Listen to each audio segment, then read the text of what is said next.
Howdy, howdy, hoodly. Get out of here, Howdy Flanders. ho. Oh shit.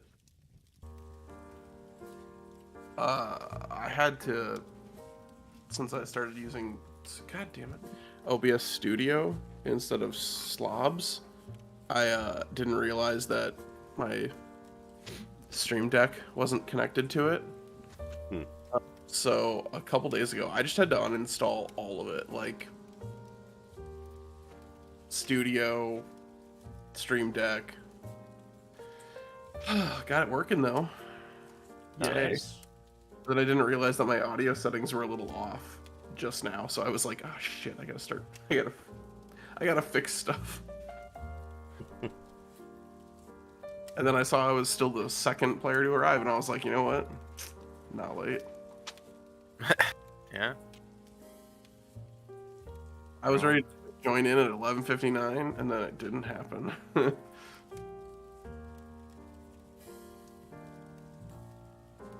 Yeah, I feel like I'm usually like on the button or maybe a minute late, I feel most of the time.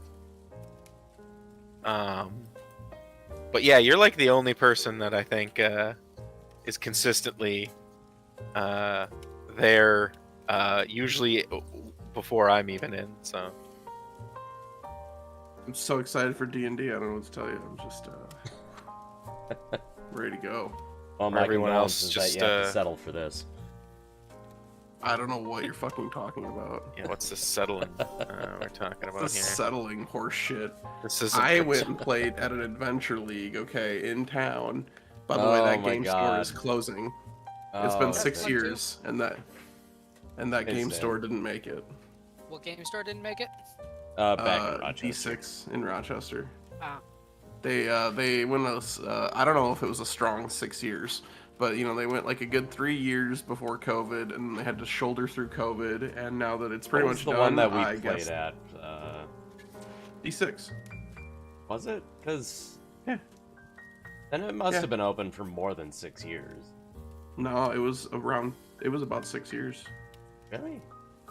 I thought it was maybe 8 years, but I think on their Facebook page they said it's been a good 6 years, and I was like, okay. Huh. I was like, interesting. It's been 6 years. Okay. Like, I know that's when we met Rafe, and Yeah. wow. But I went there a few times where I didn't play in his group because it was the day where he wasn't there, and I played with other groups, and let me tell you, your structure as a DM, both of you, just way better than some rando fuck. That's because You know- Adventure League is a lawless wasteland. Yeah. It is. It really is. There was You, a session I was a part of a session where I'd already done it, so and like I was just kind of an add-on to a table, since Rafe wasn't there, and so I just didn't contribute much because I already knew what to do. So I just played a cleric that was going to heal people, and the rogue insisted on climbing up on top of this obelisk just so he could like start throwing knives and trying to pry out the gem from this thing instead of helping during the combat. He was trying to loot, and I was like, this asshole. Yeah, see, Yeah, this is why I interview all of my players before they sit down to play at my games. trying to loot in the middle of a combat. Like, Well, what possible reason would you have for that? Unless, like, is this something where, like, you might take progress away from the table, or is it like, I guess I don't really know how this works. Is this like not a consistent running narrative, and it's more of a like, I'm queuing into a fucking like greater rift in Diablo? Basically, Adventure League is built around the idea that you can drop in and out of tables willy-nilly from week to week. Yeah. Okay, And so if anything that is on your person stays with your character. Okay, so if you're a piece of shit loser and you want to loot in the middle of a combat, Yeah, that's like, what this guy was to doing. try to like steal something essentially and walk off with it. I mean, I think he was a normal person at that. He was a normal contributor to that group. I was kind of the add-on because my normal guy wasn't there in this particular instance. But like, I was just standing there going, "Why? why are you making this take longer by not contributing? There's so many of us in this group that he would have had sneak attack for days. He would have just had a delight. He could have made that go so much faster. Instead, he was like, nah, let's just loot. And like it sounds like something involved, like where it was like, it wasn't just like I picked something up. It was like trying to like Indiana It was Jones like something out of a prying, wall or emerald something. eyes out of like this obelisk or something. Okay. It was just really irritating. I was just like, Yeah, man, I would This be is- frustrated with that. This is, like I said, this is why I don't DM Adventures League or anything like that. Because Adventures League is shitty. Like, That has not been my experience as a longtime DM at Adventurers League, but that's because I run a tight table. fair enough. Well, and that's good. This DM definitely didn't, and I was really irritated. Like, I was still new to the game. This was, I don't know how many, 7 years I've ago had- or whatever, but I- like, I was still new to it, but I was just like, rein this guy in. Can we, like, I'm sitting there just going, why is he not telling this guy that this is ill-advised? Like, he's just letting him fuck off. And I it's think just, that is not so much an issue with Adventurers League or the format as it is a shitty DM and a shitty player who is getting away with things that they shouldn't have. Like, that's Right. definitely Fair on the enough. DM for being like, it's D&D. Live your fantasy. that, I yeah, only and I was had- just like, Of the handful of times, I'm going to say probably about 10 times that I've DM'd Adventures League, I've only had one really good functional table. And maybe that's just the Fargo Moorhead area. Having run specifically for Paradox and like really ramping up Paradox's Adventurers League. Yeah. Like while I was there, it went from 4 tables to 16 tables, right? And Yeah. That's you pretty have to challenge the culture, right? When I walked in, it was a bunch of shitty people doing a bunch of shitty things, just to be very candid about it. And you have to like make the culture surrounding it supportive space for people who have different play styles. And if you don't, people kind of just don't care and get flippant about it. And that's again, that's partially on the DM. It's also partially the culture of the store that you're in. yeah, it's a, at the time it was a very new store, and I think that people were around this area were like not used to just being able to like go out and find a public game. Yeah. So I think it was just kind of people just Yeah, it doing was whatever a they very wanted to new do. thing And, for Rochester. yeah, and now it's gone. So And as now of, you're in a, today, uh, I think. Now you're in set weekly games. Well, I know bi-weekly. it's so much better. No, look, there's a reason I haven't gone to a game like that in 6-7 years. I guess it's been 5 or 6 years. Like, I think I've taken part okay. in like 3 equivalencies of Adventure League. There were 2 actual Adventure Leagues, and then there was stands at comic convention where we did Weeby Goblins. Oh my God, Nice. that was Pooga! Pooga! I'm Poog. Didn't I drag you to one session because I knew that you knew how to play? I dragged you to D6 one time Yep. when you were back in town. You were like, "Why?" Yep, you did. So you got to experience. That's when I met Rafe. think, yeah, you actually experienced the decent DM though, If I may. compared to the lawlessness that was Um, that other table. Amanda, you like the magic item I found there? Wait, it's is the lovely. table? Oh my god, It was I'm like, irritated. I was just had I was looking for stuff and I just like Happened I upon don't- that and went, I a don't wrap know of if endless coffee. it's like this is perfect for passenger snap photo.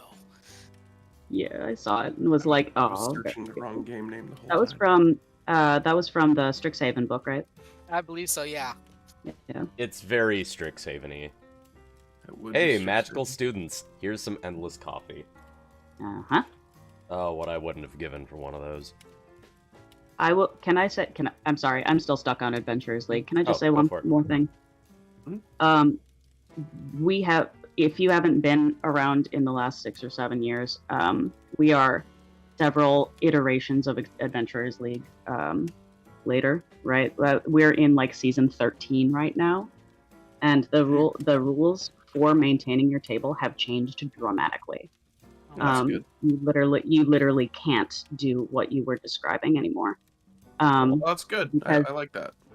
You don't loot, right? At the end of the session, the party rewards everyone has access to, regardless of who picked it up in the adventure. Okay.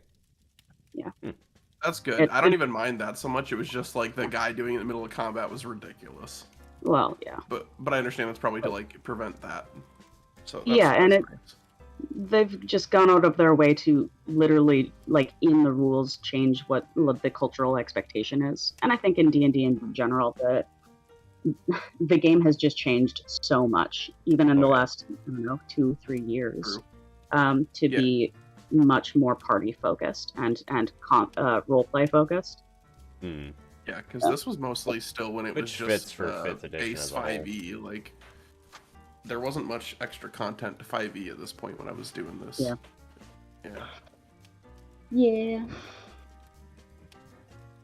All right, now that I've finally searched the correct thing and I'm in the table.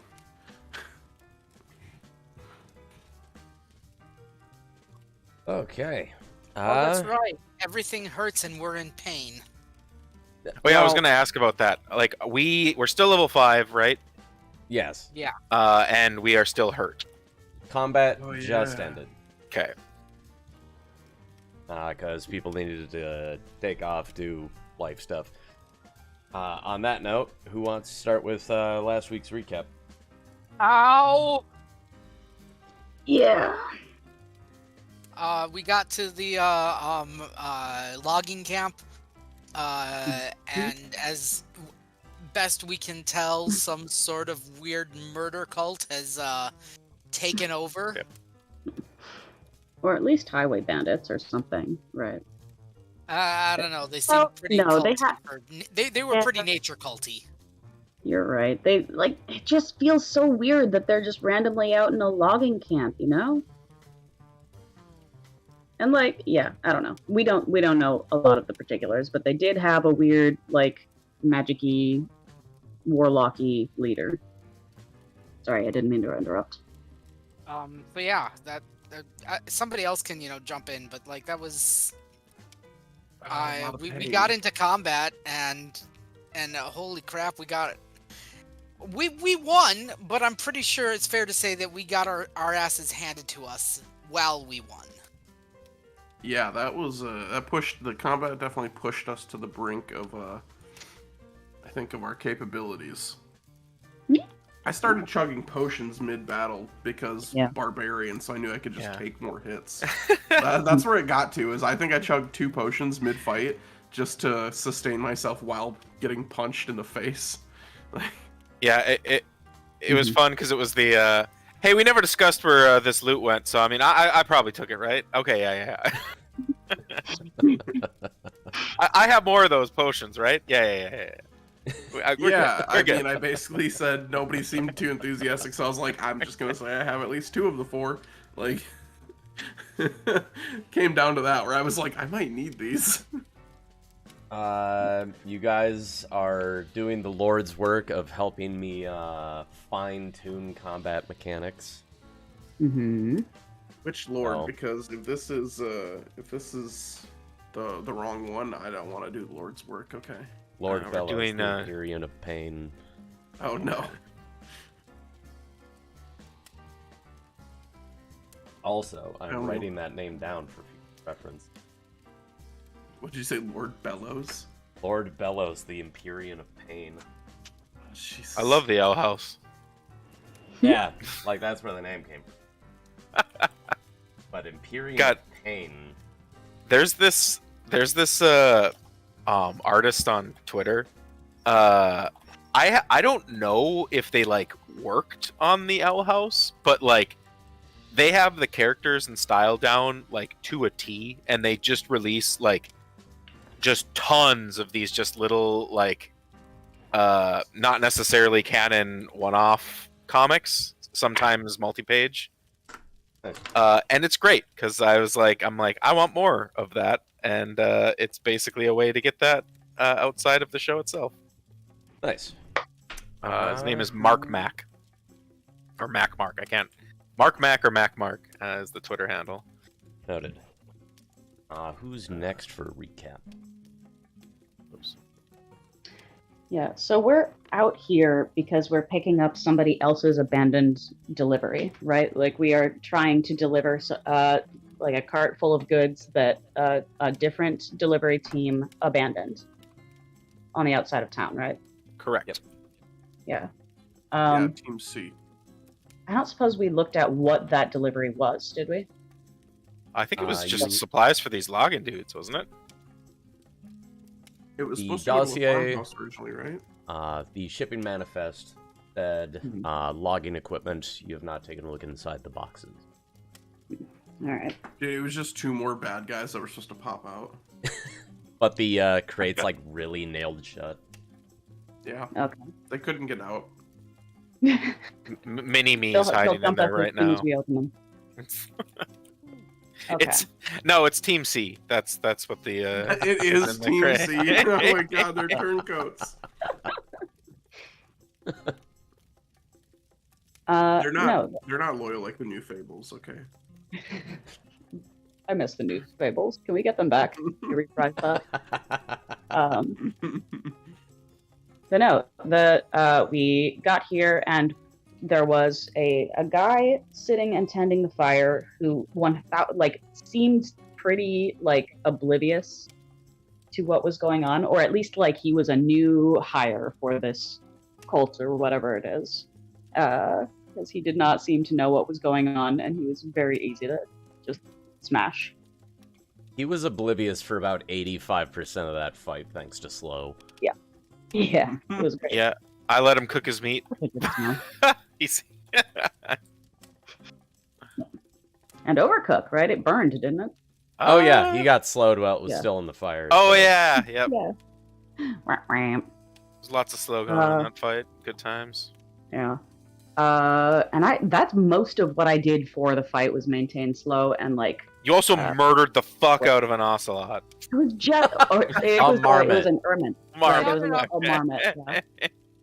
A marmot But, like- named Ocelot.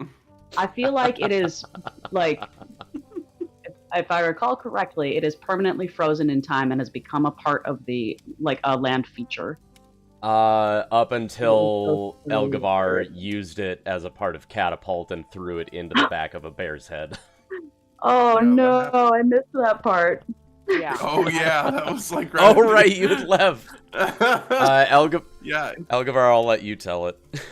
So we were getting down there, and I'm running out of spell slots, and so because part of the components are for catapult allow you to use an unattended object no more than like a few pounds, Yeah. 5 pounds or less, and I could I can usually I use it from myself and launch a gauntlet at them, but I was feeling saucy, so I yeeted the ocelot from the You did. I yeeted the ocelot at the bear from behind and clocked him in the back of the head with catapult. Awesome. Like, the poor marmot just had a really bad day.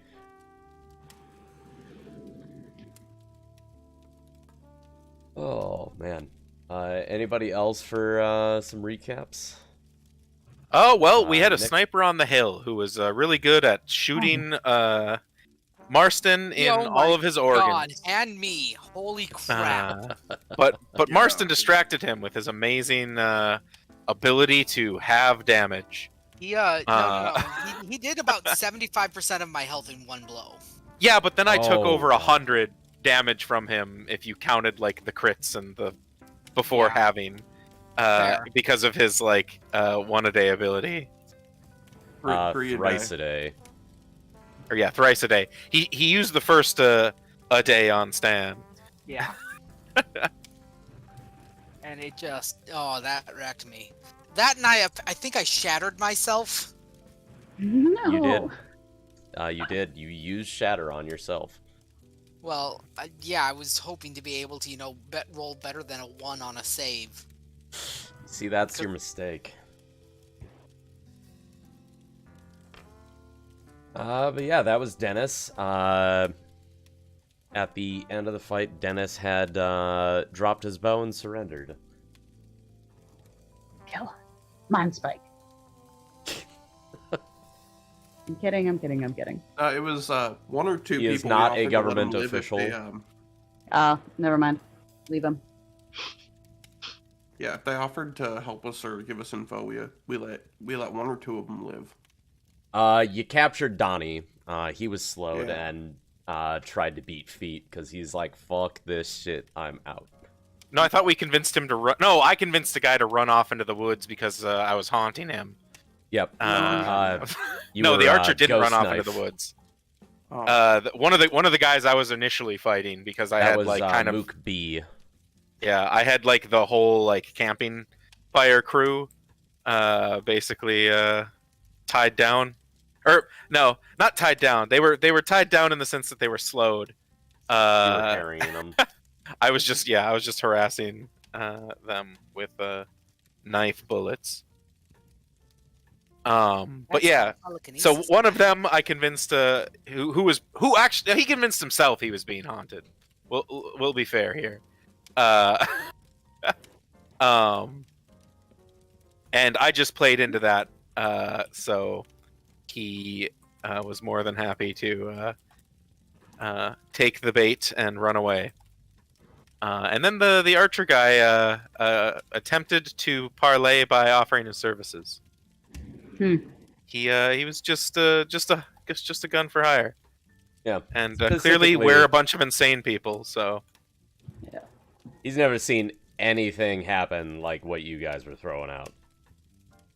Like freezing a marmot and then throwing said marmot at a bear. Throwing ghost knives. We That's do some be shit. a little weird. So yeah, Dennis threw down his bow and asked if you guys were hiring. and we didn't. I mean, I kind of wanted to kill him, but it seemed like that was not the party line at the moment. So I think we pretty much left off with let's hear him out. Yeah, that's about where we called it. So we will pick up there. Marmot has been shucked. We are now accepting the terms of surrender of Donnie or Dennis. Dennis. Donnie is the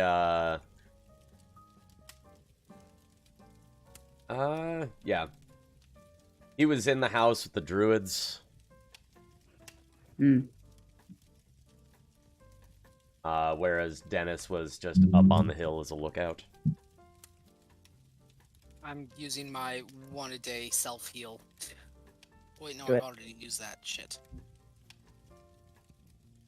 Yeah, I think our plan here is probably let's talk to these guys. You know, tie them up probably, or at least disarm them, and take a little break. There's a nice campfire nearby.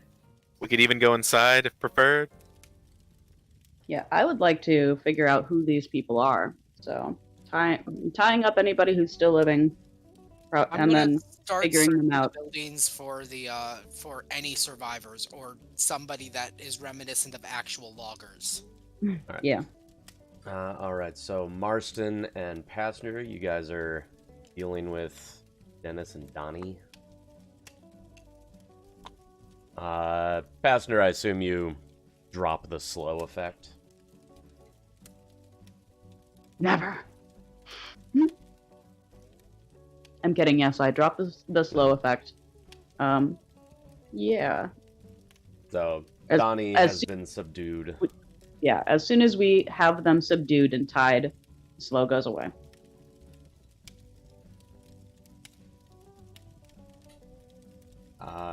Dennis is seems a little huffy about the fact that, you know, he's being tied up, but isn't questioning it. He's like, I did shoot one of you almost in the heart. It's fair. Mm-hmm. Yeah, there is talk of literally just killing you, my guy. Be happy with what you're getting. It wouldn't have been the first time. Yeah, well.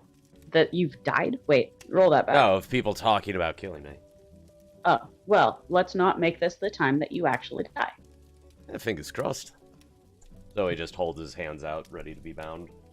Yeah, I don't like how cocky he is. Anybody else not like how cocky this guy is? On the contrary, I love it. I'm not a big Alright, I'll fan. dial back the cockiness about 25%. How's that? That sounds probably in your favor. 15%, you got a deal. I've got a All few right, puncture wounds 15%. that. God damn it! Deal. I go, And I then like he, that one, sits but I down will against the kill cart. him if need be. Matt Sliver. I don't like him. Boom. He needs to make an intelligence saving throw. Oh, We never even got to lay a finger on this guy, did we? Nope. No. Nope. I was closing in. Actually, no, you did get him with... Oh, wanna yeah, say you I him think I with got at least one or two knives. I got one round on him. Because I was far enough away where I couldn't get at him, and basically was like running across the field of battle And it was to get to him. between the ghost knives. Like, this isn't worth what I'm getting paid. All right. Picking the blacked out building for no reason at all. I think we should see what's going on. All right, 1 second. I Intelligence just rolled a saving throw. d20 and He anything rolled but a a natural 9, one. so that's going to be an 11. Wait, what? Mind sliver on Dennis. Yeah, that's a fail. I am just making a point to this guy that we are not fucking around. Oh my god. The dice. Roll. Why are you like this? I feel like our previous display showed that we were not fucking around. His attitude says he thinks we're still fucking around. So I'm going to make it clear that just because he surrendered doesn't mean he gets to be a dick. Alright, he takes 3 psychic damage and is going to have subtract a d4 from his next saving throw. He Just a minute. winces and he's like, all right. I assume that was one of y'all. You can pretty well assume that if you're not going to cooperate, things are not going to go well for you. I'm cooperating. My hands are already tied up. What were you guys doing out here? Well, I got hired to help this band of, let's see, what's a polite word for it? Losers. To, assist in subduing this logging camp, as they were hired by the druids, so I am a third generation hire. Second generation hire. Druids hired them, they hired me. More or less came down to me just sitting up on that hill.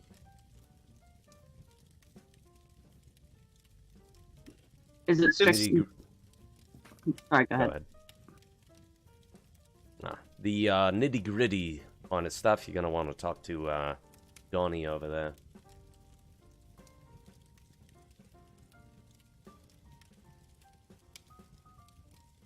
How long were you working with them? Let's see, I've been here for about a week now. You didn't notice anything peculiar, or Oh, I noticed plenty of stuff peculiar. Don't like Yeah, let's those talk. druids. why? They were doing something in that house over there. Hmm. Have you ever been in the house? God, no. Happen to know anything about another group of couriers that were on the way here? Well, like you guys? Not that I'm Well, aware not of. quite like us, but close enough. Can't say that I do. I think there was, what was it? A couple of guardsmen came up this way. They ended up in the house and, haven't seen them since. Hmm. All right, sounding more and more culty as we go along. Yeah. Definitely has that stink to it, eh? And you're maintaining that you're a tertiary cult member at best. Donnie over there can attest that he hired me. Unless he wants to be a weasel and try to bring me down with him. Or should I say Think we- marmot? You guys are good with marmots. I just slowly turned to look at Donnie. Donnie's tied up on the ground.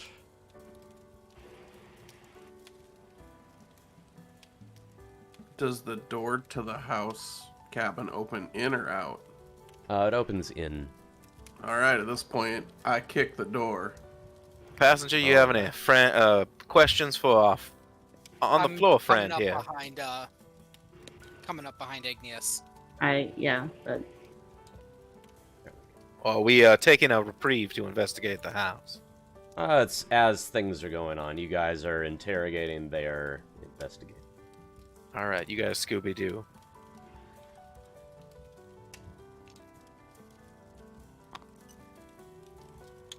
We're literally standing on top of each other as we peek around the corner. It opens into a hallway. Immediately, you notice blood on the ground, dragging into the house.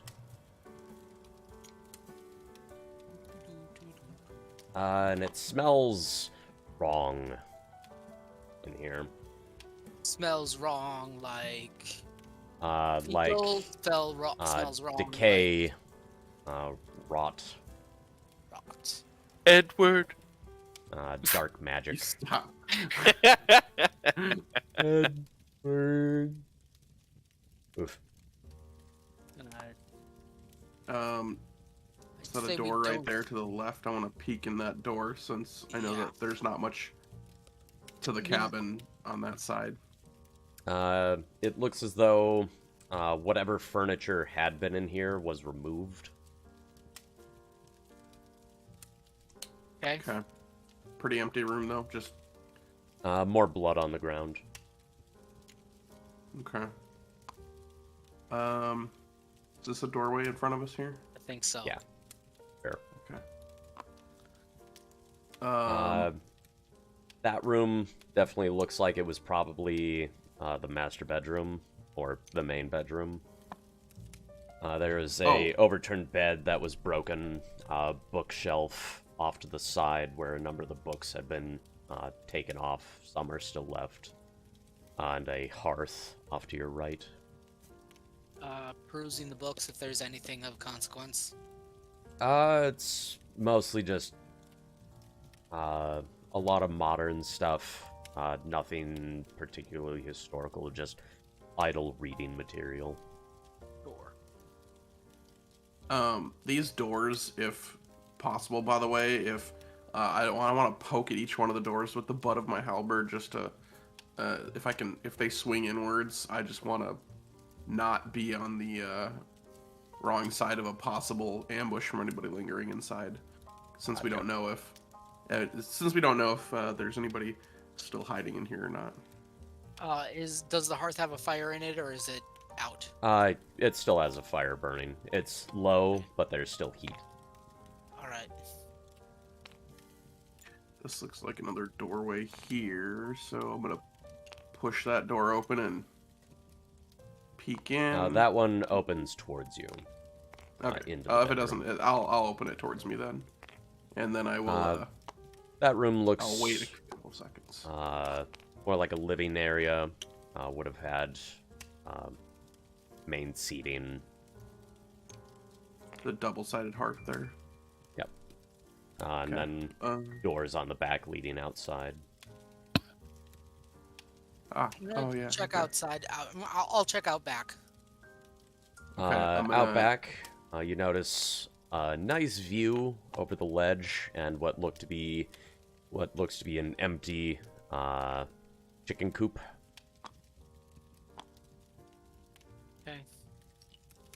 Okay. Keeping in line of sight, I will try and prod this door open. Nothing Alex, out there. roll me a Constitution saving throw. Yeah, I figured. Not bad, not bad. Plus stuff, that's a total of 19. You manage to not feel sick as the smell of something putrid coming from the door. Oh, I God. will hold out my arm back behind me in a finger splayed in a stop motion. I will take a step back. And then I will just kind of I'll go. I'm pinching my nose. I'm like, it smells really bad. And I will carry on. I will. As the door opens, Stan, make a Constitution saving throw. Okay.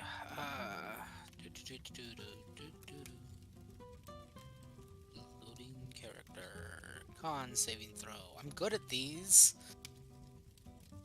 13. 13, you feel sick to your stomach as the smell from that room drifts out into living space. I'm probably gonna run from the building and just like wreck. Run out that back door. Oh yeah, out the back door. Back door's closed. Uh, You guys probably hear a very violent,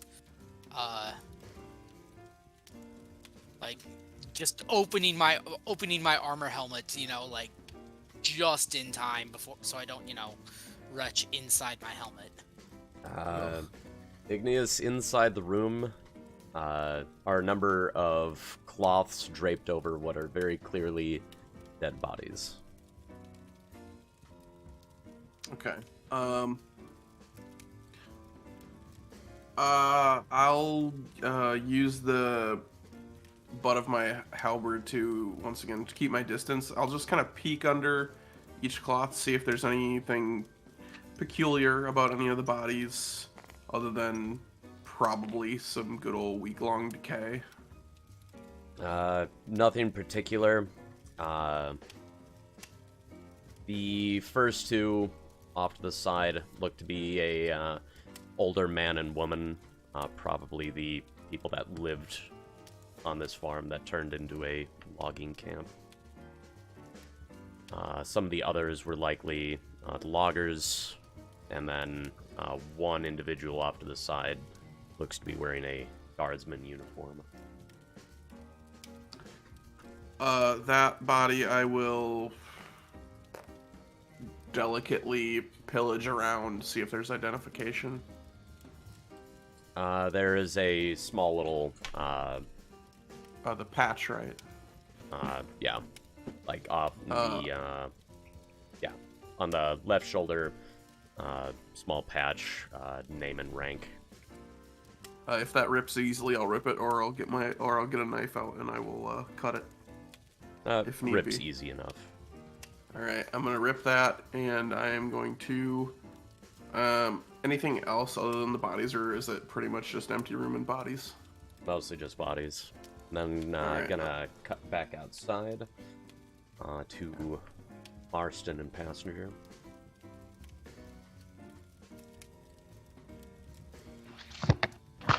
Okay. Donnie's looking up at you guys like, look, I don't know what the details were. I swear. And you're not much hired use us to to us, do are a you? job. What was that? Then you're not much use to us, are you? Nope, Talk to me no, about I'm the not job. worth anything. Please, please, please, please. You've been here for a while, though, right? It's, not terribly long, no. No? Long enough to know that they were doing something kind of unseemly, don't you think? Everybody does unseemly things. It's Yeah, not my murder? business to pry in. No? Because you were helping.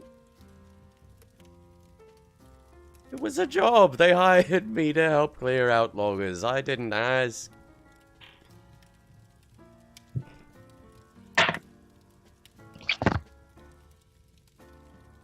What exactly did they explain the job was? You just gonna come up here and ruffle some feathers, or come up here, ritually sacrifice a few people? I don't know what they did with the loggers. They just wanted help catching them. So I helped round them up, and they just took them to that back room. Oh. How Kind of long look ago was around. that? No. Sorry. I was just gonna say, I look around and notice our colleagues are all probably not in the immediate vicinity at this point. Yeah. They're And then, poking go through ahead, the house Pastor. at this point. mentions the back room, you just hear the retching probably Ugh. from the other side of the cabin. Yeah, no, it's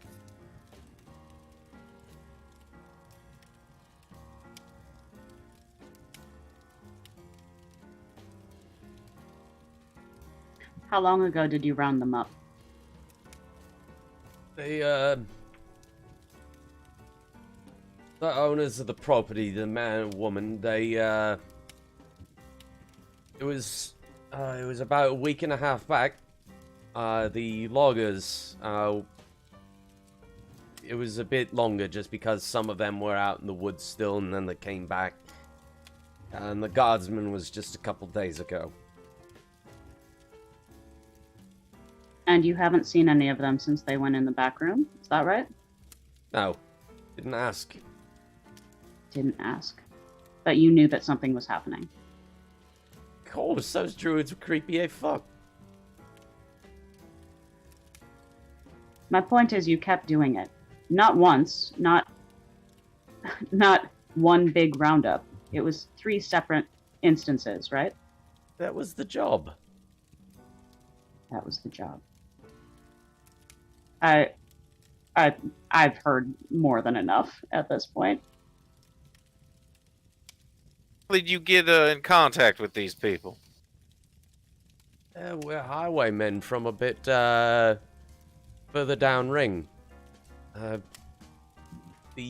man, the druid man, approached us one day, said he had an offer for us. We ended up coming out this way, and it seemed like easy money, you know? This is a logging camp with an old duffer.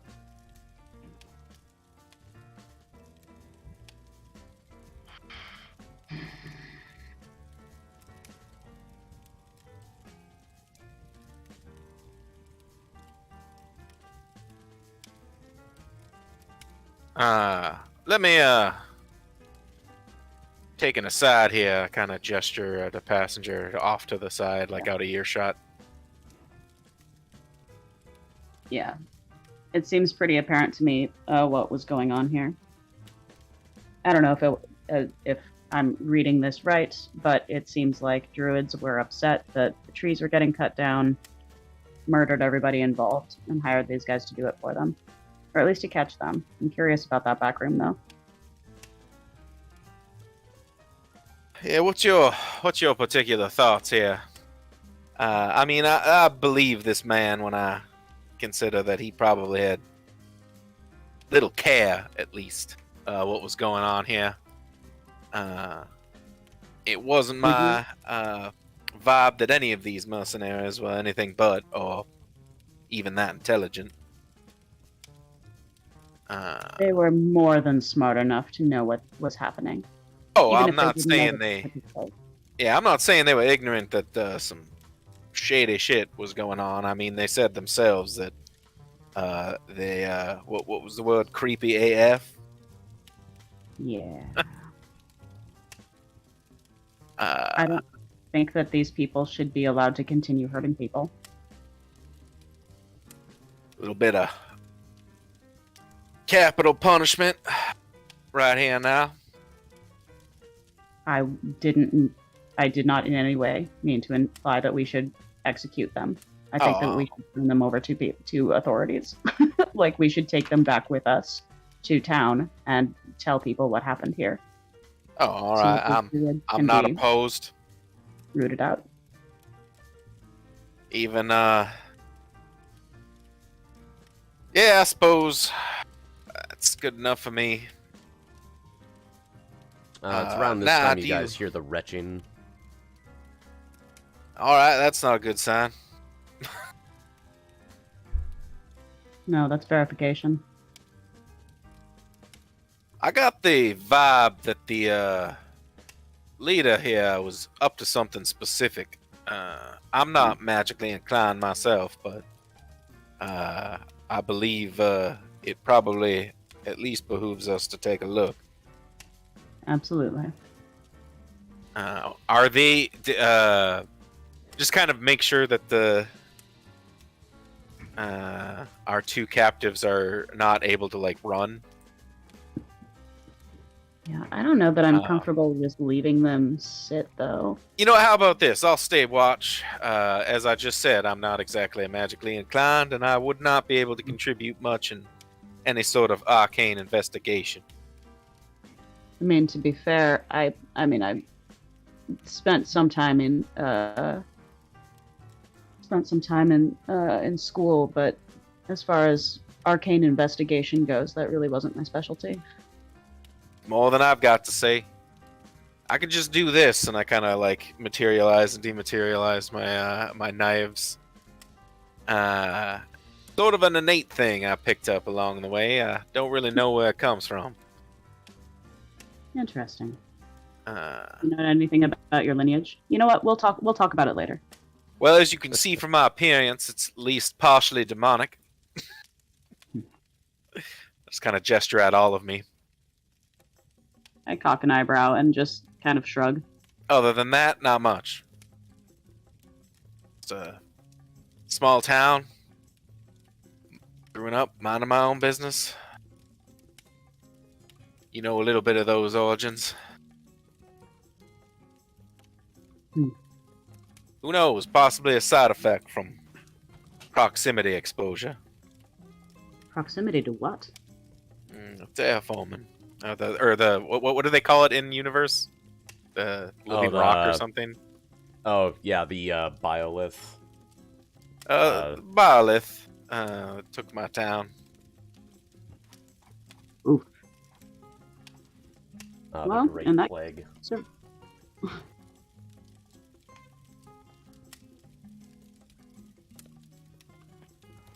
Maybe a trickster god just shined their smile on me and said, "You know what? I bet that man could use psychic knives." Give this man ghost daggers. yeah, And I'm not gonna lie, they've served me pretty good so far. Yeah, you get a rare chuckle out of Telsaris. That was a in character laugh. Yeah, in Take and it. out. That was good. Dig it. All right. Well, you can count on me. I won't get itchy fingers here, and I'll just keep a staunch vigil. Don't get me wrong. If they run, you should probably just kill them. Without I say hesitation. that like just loud enough for them to hear, and then turn on my heel. Don't even make eye contact with either of our prisoners, and just head toward the house. I meander back over and sit down across from them, and I say, "Yeah, oh, ain't she just a smooth criminal?" I don't think they like me very much. I mean, I don't like you very much. I like this coat more than I like you, and there's 2 fine holes in it now. It's As well as, I believe, some of my kidney blood right there.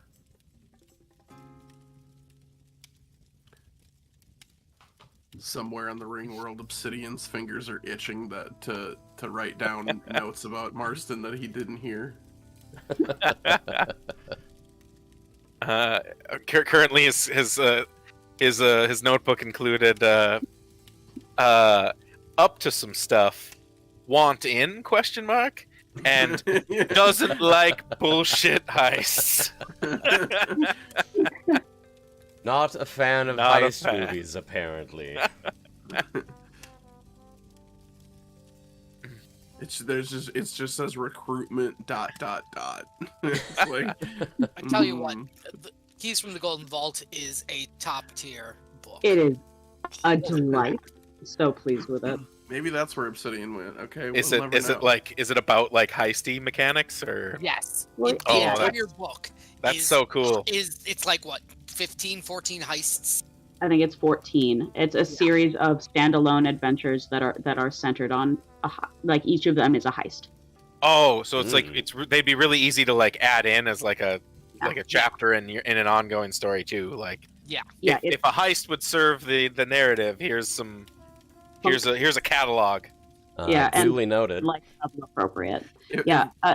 it's the same as Candlekeep Mysteries and what's the other Yawning more recent Portal. one? Yawning Portal for sure, but also I know. Journey Through the Radiant Citadel. Yeah. I wasn't as impressed with Candlekeep Mysteries, but I have a penchant for heist flicks, okay? So I just like I squeed so fucking hard. Yeah. Candlekeep was a lot of fun to run for Adventurers League, and a lot of the like I don't know, there were a lot of good adventures in there. Some of them were like mid, but I don't know. I think my table had fun with all of them. I don't know. Nice. Are those? Is it like the same thing but for like mystery or like? Yeah. Okay. Yeah, like there's like a Mystery central narratives. to each of them, and you kind of start at the Great Library, and very page master style. A lot of times you open a book and discover a mystery that needs solving. Oh, Nice. neat. All right. So, Pastor, you were going into the house. Sure am. I follow my nose. All right. My Oh, no. apologies. Yep.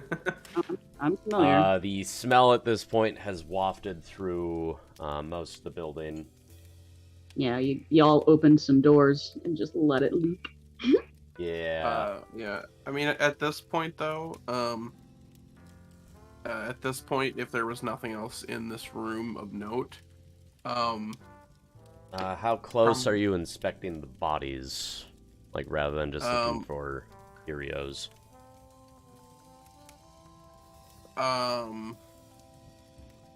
I would have saved any deeper investigation for when everybody else got here, whoever could stomach it, whoever wanted to help. So about probably 2 rounds worth after Elgavar threw up, I would have retrieved the patch, and then I would have backed out and closed the door to stop it from blasting the entire area with the smell. Mm-hmm. So then I probably would have checked. This looks like a room right here. Yep. So I would have checked this room. That room mostly just has, again, signs that there was furniture, but you also notice some broken glass on the ground, a couple of places. Anything interesting contained in the glass, or was it anything noteworthy? It looks like glass bottles. Roll me an investigation check. That is wonderfully average. 10 for a 10. The glass bottles aren't marked or labeled, but it smells as though a very strong and herbaceous liquor was inside. Okay. It does All right, wonders for clearing the smell of putrefaction from your nose. I mean, if there's a chunk big enough to safely hold, I would take a chunk of that bottle then. I have noticed this little closet here that I would like to take a peek in, see if there's anything in there. Inside, opening up, there is a opening in the floor. It was likely a closet that also hid the family safe, but it has since been opened and ransacked. Gotcha. Okay, depending on when passenger walks in at this point, I will walk over here and offer Elgavar the liquor bottle chunk to help him with the smell. Yeah. I have guidance to offer for anybody who's doing poking around and investigating. After I give him the chunk at this... Sorry, go ahead. I'm gonna rig the chunk of liquor bottle into basically like attaching it in a piece of cloth around my face, kind of like a gas mask, not necessarily to actually like stop particles or anything, but just so that way I might be able to breathe in this place. Yeah, the like Dr. Mask style. Yeah. The leftover scents of the herby liquor. Mm-hmm. And then, all right, let's go see what horrors they wrought. All right. All right, Stan. When you open the door, roll a con save at advantage.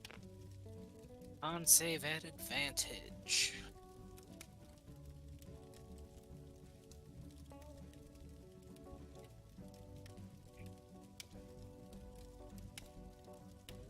Much better. That's a 24.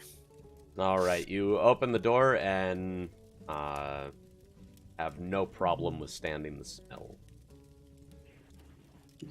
Passenger, if you are following suit into the room to provide guidance, I will also need a con save from you. Rolling it.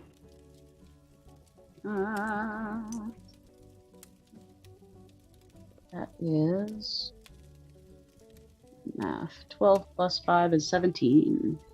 All right, you are able to withstand the smell without feeling sick.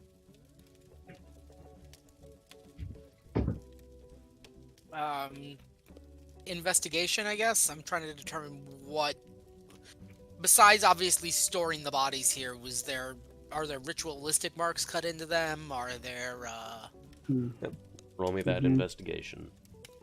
Guidance. guidance adds D4? Yep. Can I help to give advantage instead of doing it myself? Let's see, do you need to be trained in investigation to assist on that one? Yeah, That's you a- have to have that proficiency in order to Oh, use. never do that. mind then. All right. Unfortunately, I'm not proficient in it either. That's a 20. With a Nice. 20, you're investigating the bodies, and you notice on the younger individuals, some of the loggers and the guardsmen, their abdomens are bloody, and it looks like some organs have been removed. Okay. And then on the older individuals, the two owners and one of the other loggers, some marks have been carved onto them. Okay. Any sort of significance to that, or just like... Roll me Arcana. Guidance once again. Plus guidance... 17. 17. You have a solid idea that the organs were likely used as a part of a ritual.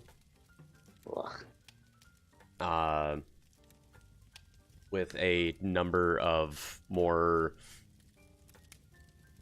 primal takes on it, being either burning or feeding it to animals to see what the effects are, and then making predictions based on that. Okay. But the iconography you can't decipher. We should I probably just- check that other house too. We should. I'm of the mind that we take anything identifying from these people and then we just burn this place to the ground. I have the guardsman's patch so we can turn it in. I wasn't sure if...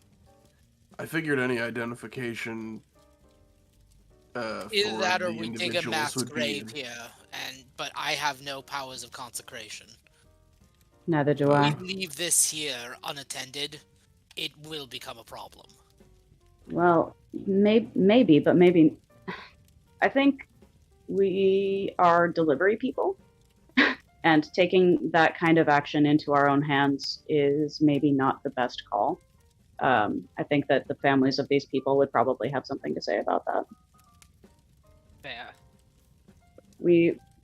My gut is telling me that we take identifying as much information as we can back to the people who actually live here. And maybe there are people in town who knew this older couple. Maybe there are families of the loggers, and maybe they're even aware of this druid cult. They just haven't had like a reason to stop them or something. I don't know. but I feel like taking those actions into our own hands might not be met kindly by the other folks who actually live in this region. That's fair.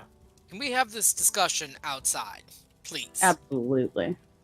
Okay, did we? Check the other house. Well, I would just throw out there, I got the soldier's identifying marker, but I don't know about the rest of them. I found what looked like that closet looked like a place to hide a safe. I assumed any identifying papers or anything would be in there, but it's empty. So I don't know if we'll know the identity of any of these folks. Maybe we should give the same treatment to the people that we've killed. The druid especially. I wonder if she doesn't have some of that stuff on her. Maybe. We can check those bodies in a moment. I want to see what's in the other building first. Yeah, let's check Marston? this other one. You alright? Did you guys come outside? Yeah. Mm-hmm. Yeah. I'm all right. Who threw up? That was me. You all right? I will be.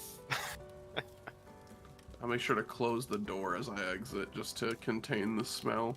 How bad was it? Bad. Missing all. organs. It's 6 dead Ritualistic. bodies. Bad. Ritualistic slaughter.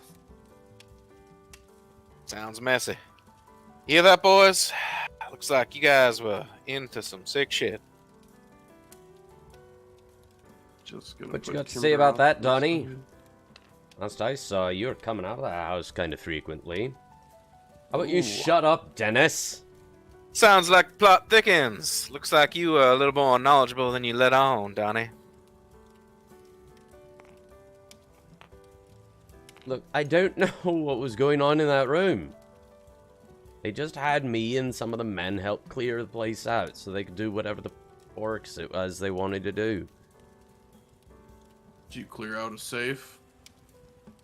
Yeah, we got the safe in the closet. Where's the contents? The other building. That was the one we were using. The druids had the main house. I'll pat him on the shoulder and go. If you're lying, it's a good time. It's a good time to die.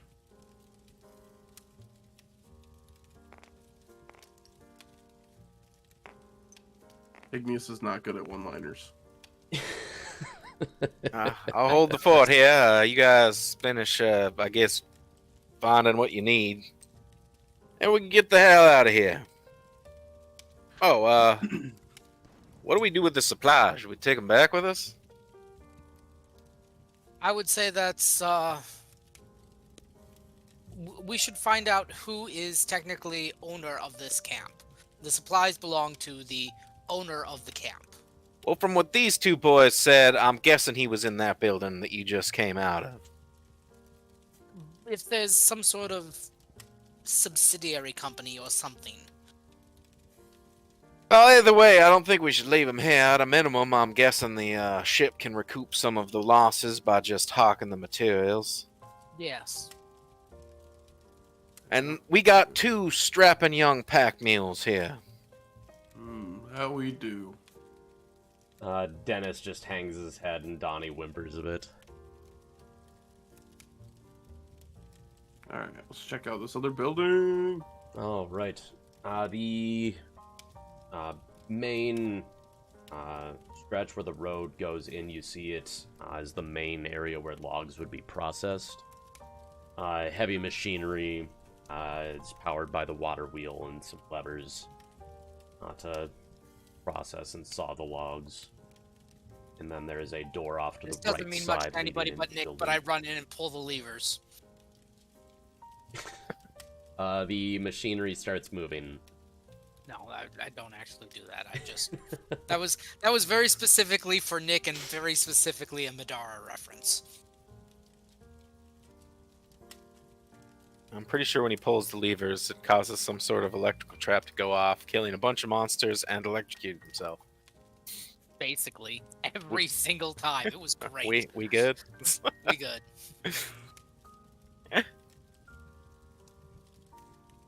Poor Zeke. All right. Anything noteworthy other than machinery and equipment? In this area, no. There is a door off to the right going into the building itself.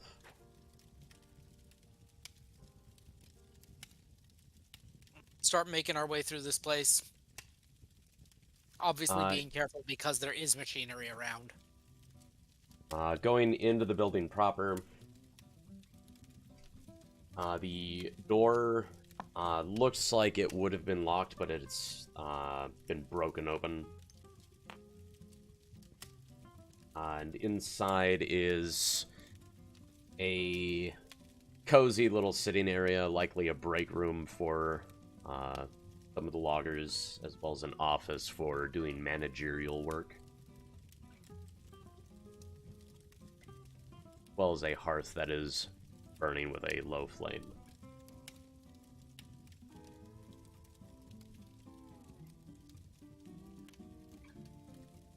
Anything of consequence anywhere in this place? In There was paperwork. In the manager's office, you find a nicely carved desk, and under the desk, where the chair would push in, you find a small little chest that is a bit weathered, likely brought by the mercenary elves.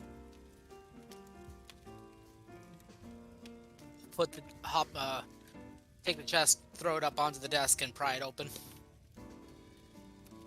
All right. Inside the chest. Somebody writing this? I could write this. All right. Let me know when you're ready. Oops.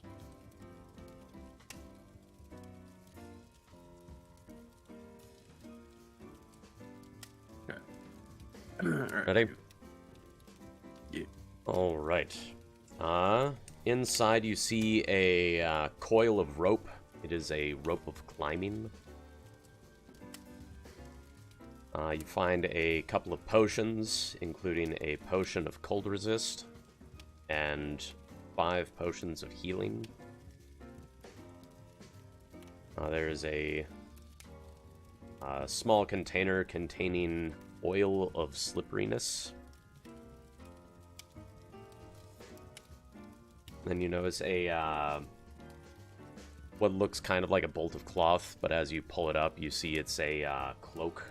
It is a cloak of billowing. Which you can tell right away because as you're holding it up, it looks like it's blowing in the wind, despite there being no wind inside here. And then you also find 100 gold, as well as another 100 gold worth of gems.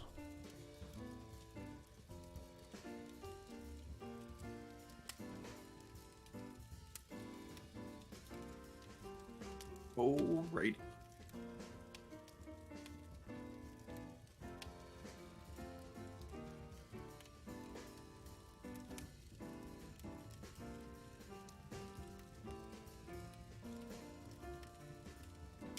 And digging through the desk, you also find some like bits of paperwork that would only really be relevant for the logging company.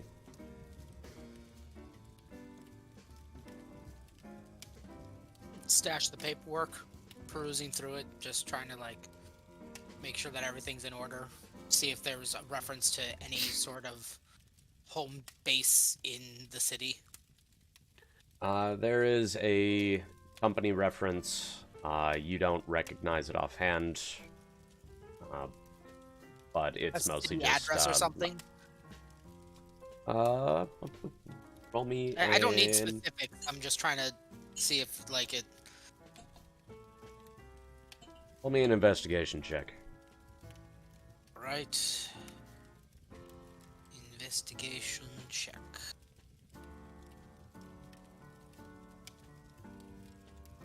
Skills.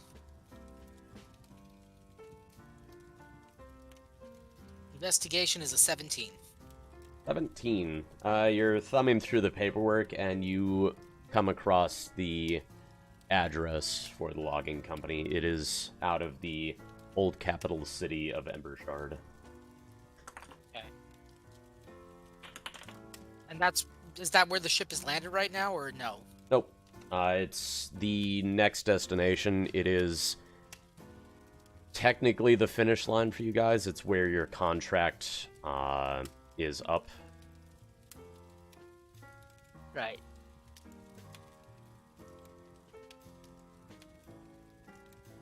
So you will be heading that direction.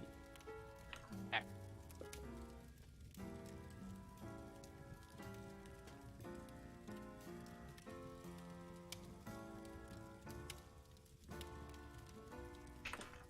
And that is all of the stuff of importance that you find inside. All right.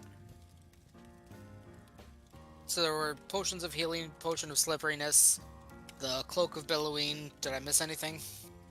Potion of cold resist, rope of climbing, and the golden gems.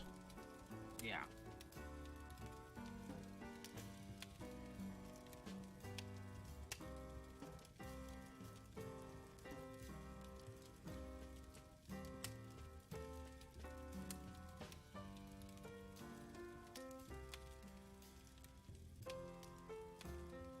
Okay. Well, it looks like we might be done here, huh? Yes, definitely. We should make our way back to town as quickly as possible and inform some church or something. I'd say a temple and the proper authorities would be a good idea.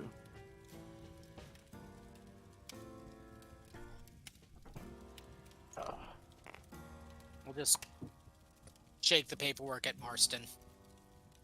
Has an idea that I've got this.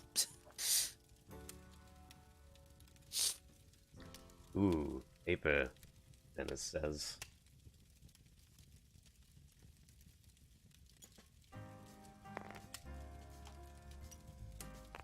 I suppose we're being put to work, huh? Until we can figure out what else to do with you, yes. Joy. Well, I think I've been sitting on my ass for the last week.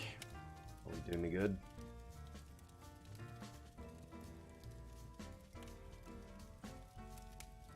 Well, sit your ass for at least another hour. I need to sit for a moment. Ah, you guys are fine. Just rub some dirt in it. I guess we'll kick Dennis over. Not hard, but kick him on his side. Don't So you you know guys that a are proper resting here? dirt rub? Yeah, I'm just gonna say, Yeah. don't you know a proper dirt rub requires a good sit down?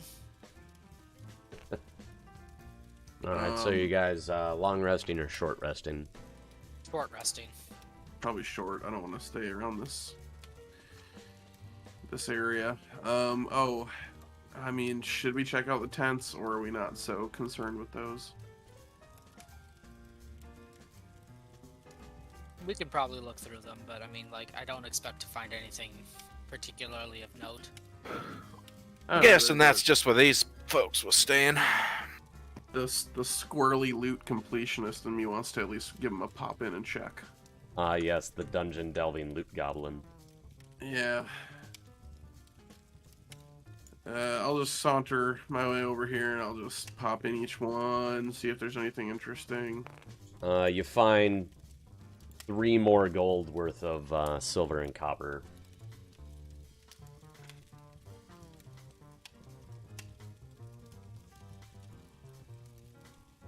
I'll reward the loot squirrel.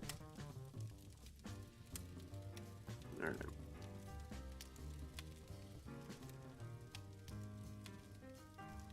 I also just realized I had the worst background music on during that entire thing.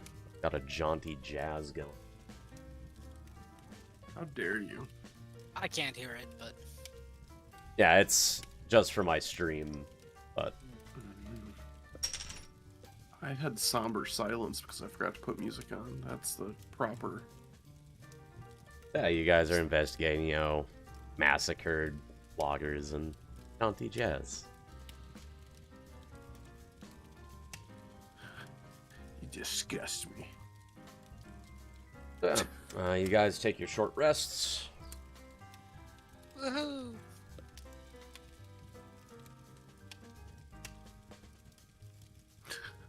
Yeah, There are trying to no zoom in warlocks my in the Twitch. party anymore, so Yeah, so this isn't full power.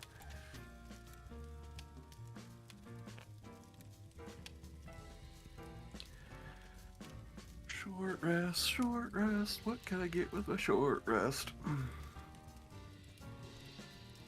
Mostly Oh, just shit. health. Forgot it's been a hot minute since we long rested, I think. Unless I never clicked long rest, it says that I only have 2 hit die left. correct. Because you also short rested after the boars. Oh yeah, this is the same day, wasn't it? Jesus Christ. Yeah. What a fucking day.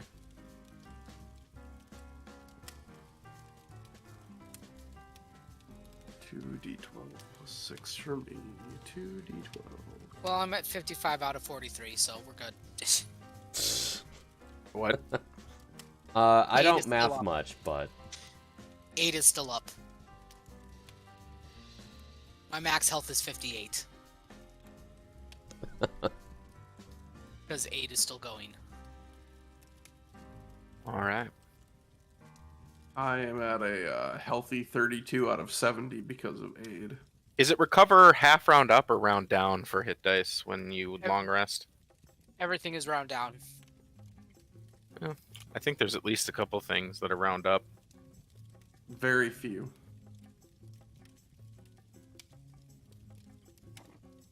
Alright, I'm back. The large majority No comment. of this game is half round down.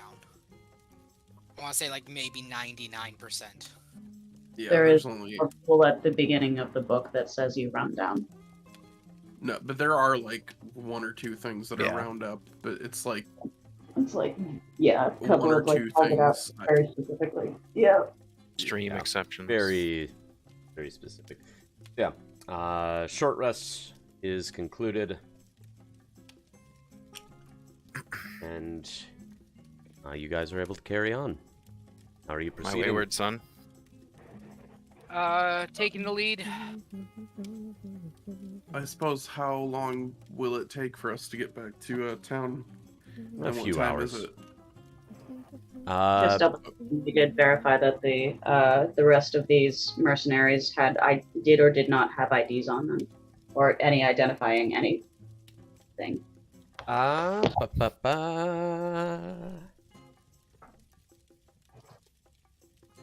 They do in fact have some Yeah, identification. do they have their on them. banditry licenses on them? All the bandits, including Donnie, had a cloth with a sigil stitched onto it. Mm-hmm. But Dennis did not have one of those. They might be shitty mercenaries, but they also probably had families back in town.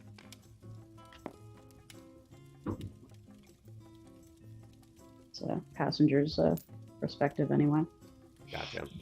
If you're looking for that kind of identification, they don't. Okay. Well, I'll give. Mainly just identifiers saying, hey, we're with this band of rough and tumbles. Yeah. Well, and maybe their people will know. Anyway, good to know about that patch. I will take one of their patches with me to give to the appropriate people. All right. We can have It's sort of Donnie a recite the list of members. The sigil is sort of like a crescent moon with sort of jagged cracks on the inside half. Cool.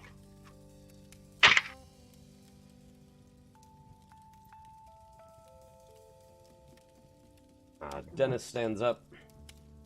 Oh, you said Donnie and I were pulling the cart?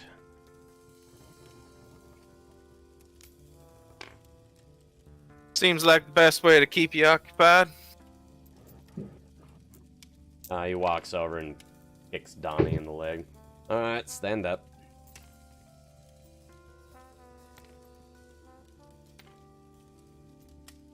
Then they move to the front of the cart and will cooperate. Guys on the way back to...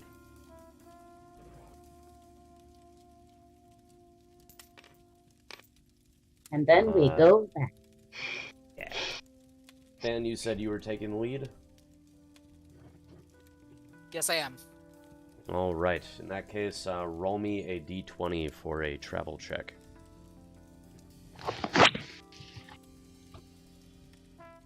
I got my headphones on, but I'm gonna be right back. How dare you?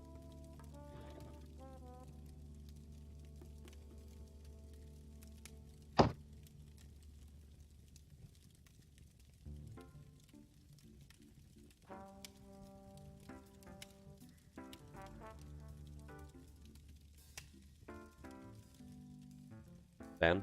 That is a nat 20. Sorry. Nat 20. All right. Yeah, you guys make good time.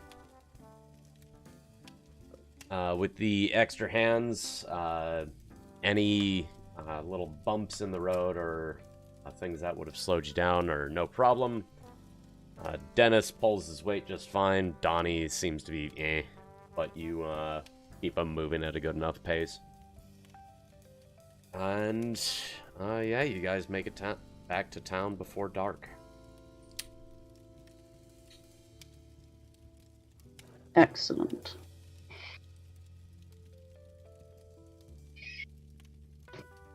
Are we able... Look, sorry, go ahead. Oh, no, I just said waffles. Yeah. My first inclination would be to,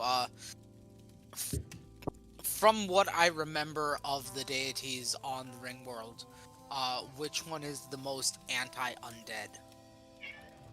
That would be the main one, Galwin, the Galwin. goddess of light and the afterlife.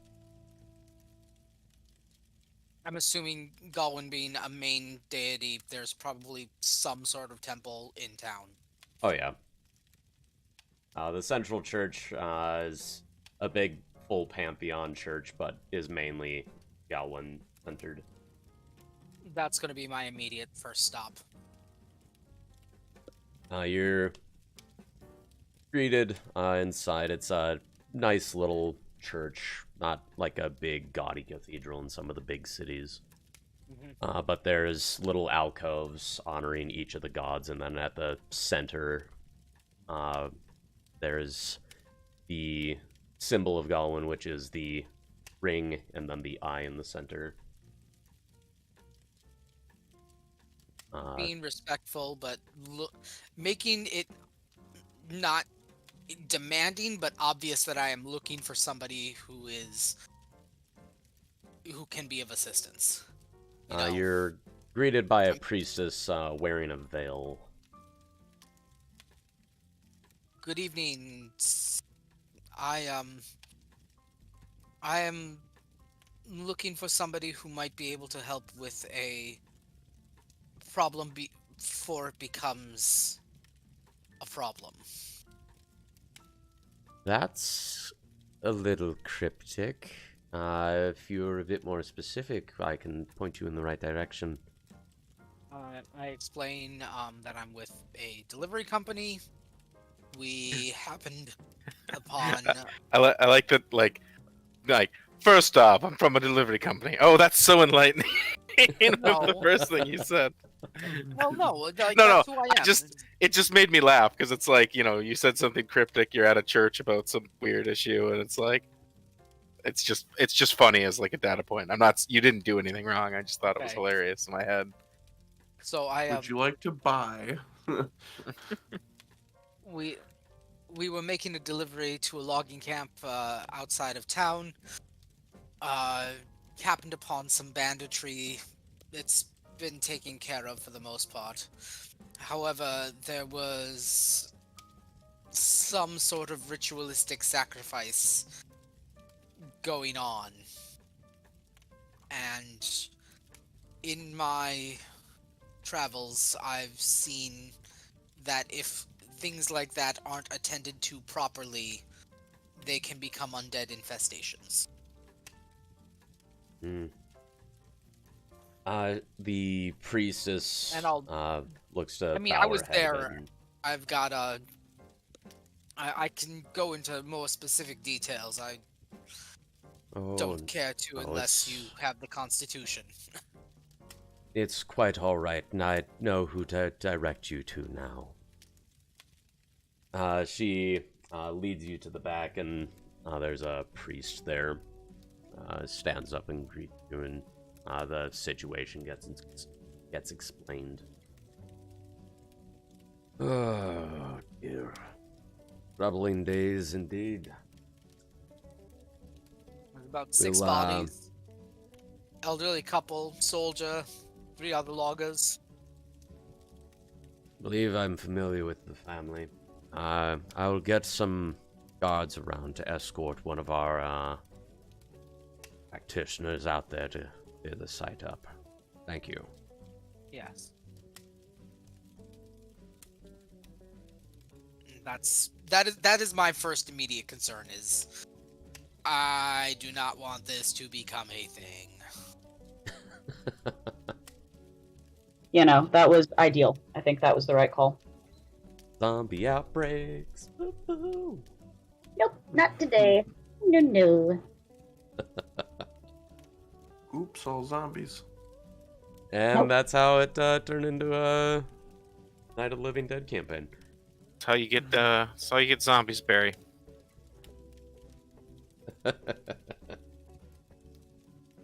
Ba-ba. So that is what Elgvar is up to. How about the rest of y'all? Well, I don't know if are we splitting up for this, or are we going in groups or together, or what? What's the plan? I mean, sounds like Elgavar kind of volunteered to go take care of the undead bit that he originally suggested. Yeah. I'd be happy I to am not continue. religious, but I have seen some shit. Did you clean it up? The shit, that is. Just saw it. Didn't have one of those little doggy poop bags, so just walked Oh. away. No That's- scooper. But yeah, I figure we can. I don't have the constitution to clean up shit. As These noted gentlemen before. aren't going to turn themselves in.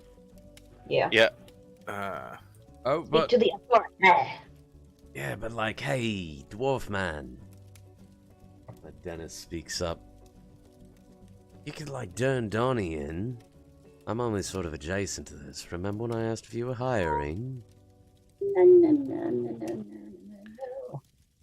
If you are truly innocent of any wrongdoings here, that's for the authorities to decide. Ah, but your ship will be gone by then.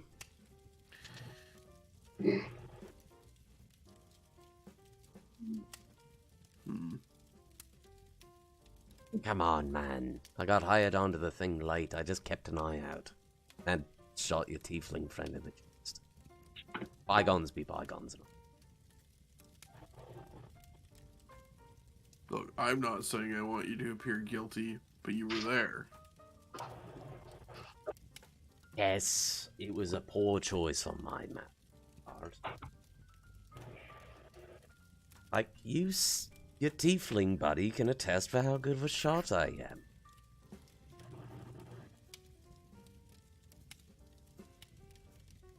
Alright. Team huddle. And by team huddle, I mean we're gonna discuss this slightly apart from them, but not so far where they can run. What do we think? We letting Dennis go, or is he going to face potential justice? I don't think this is a person who should be out and about, nor do I think that he's someone I trust to have around when I'm sleeping. Hmm. Yeah, I don't really think the excuse of I was just doing it for money really matters in this particular situation.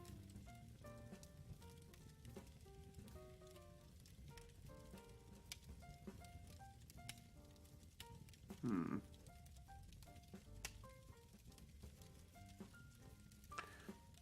I mean, you saw what was in there. I didn't. If you really think anyone even adjacently connected to the heinous shit that made Elgavar throw up is worthy of leniency, specifically from us. I mean, we're, as people have pointed out several times today, just couriers in this matter. We're not the police. We're not the constabulary. We're not the judge. And right now, we're just, I suppose, pissed off concerned third parties.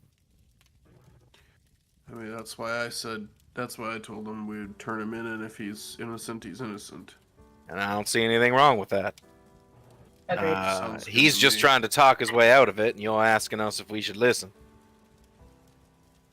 Sounds like he's getting turned in. Everybody roll perception checks. I'm assuming not me because I'm probably off. Yes, and about. not you. Really bad. 18. I got a hefty 3. That's a 4 on the die for me. Oof. With not a great one. All right, Marson. Right around the time you say, well, I guess we're turning him in, you hear a noise come from Donnie, and when you turn, you see Dennis, the ropes that were binding his hand are loose on the ground, and he is running down the alley. How far is he? All right. At this point, he is about 30 feet. Am I getting a reaction since I saw this, or how are we doing this? Yeah, he is. You didn't notice him untying himself, but as he started running, that's enough to be easily noticed by passive. All right.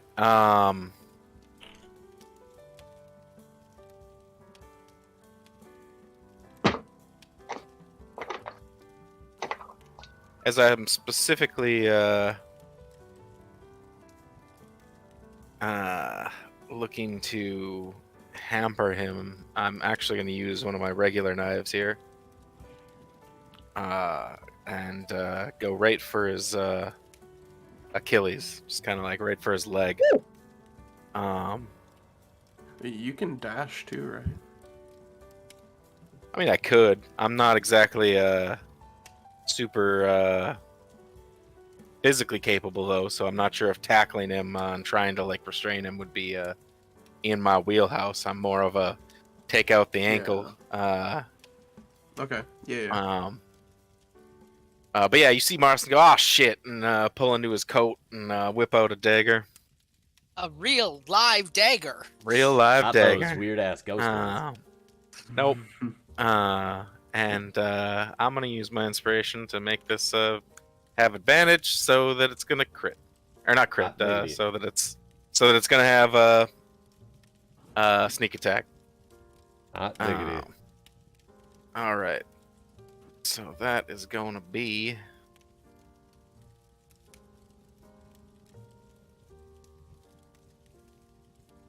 an 18 to hit.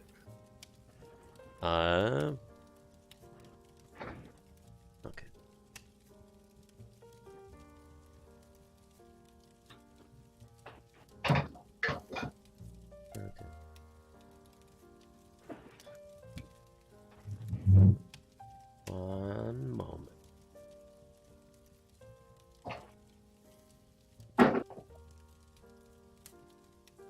An 18 hits. All right, so that's 16 damage right to his ankle. Trying to basically disable his movement. He yelps, but continues down the alley and around a corner.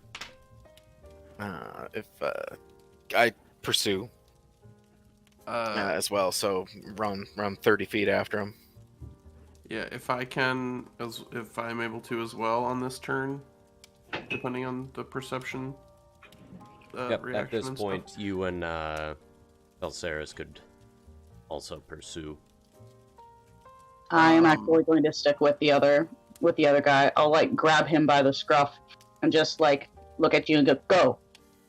I'm like, good, because Igneous was about to say, watch him, and then he sees that and just nods, just kind of shrug off my backpack, my pack full of shit, and just dead sprint. And I have 35 feet of movement because of unarmored movement barbarian. So I'm gonna start sprinting. All right. And if I can, I'll double move to close the gap. All right, you dash. He's like a truck So berserker. 70 feet. You and Marston round the corner and see Dennis beginning to work his way down an alley that's got a number of crates. Obstacle. He is here. Just let me go, guys.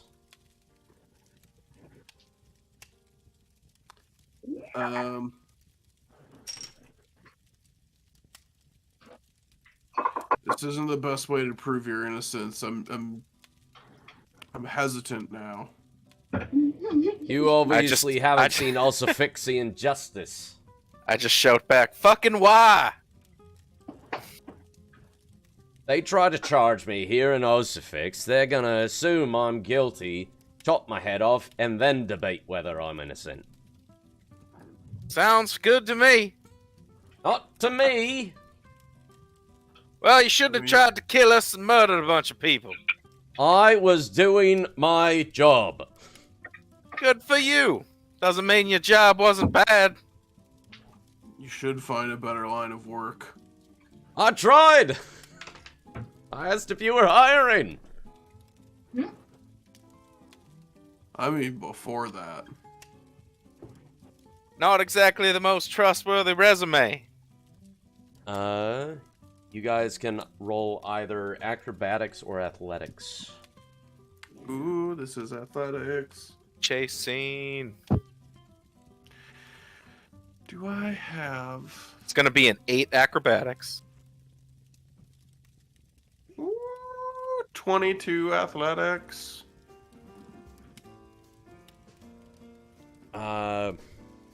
Marston, you see a little ways in front of you, Dennis tries to hop over some crates, but ends up slipping and stumbling over the crates as they're apparently nowhere near as heavy as he thought they were, and they slide out from under him. He stumbles, and you then try to vault over the same crates, thinking you can adjust, and similarly stumble. Some bitch! Go slide. And then we got a Igneous. bloodhound over here. That got the scent. fucking Igneous, you see the shifting crates and just do a nice little deft sidestep and continue forward. Oh man, I wanted to see him go through the crates. Just be like, I was kind of hoping it was either go through the crate or do like a barrel roll over the like it's like shoulder height for Igneous, and he just like does a little hop, rolls his shoulder into it, and then just fucking hits the ground and keeps running. But that feels more acrobatics. Oh, holy shit. oh Holy shit balls! It's the juggernaut. It's gonna be me soon. So, the distance between you and Dennis has closed significantly due to that. You guys give me another, either one or the other. I'm going to use the inspiration just in case. 12 acrobatics. That was a good thing I used inspiration. 16 athletics. All right. You see Dennis hop up onto a stack of crates to try to climb onto a rooftop. Igneous, with you being slightly closer due to having not fumbled over the crates, you just shoulder check the stack of crates, causing Dennis to stumble and begin falling. At which point, Marston shoulder checks and tackles Dennis.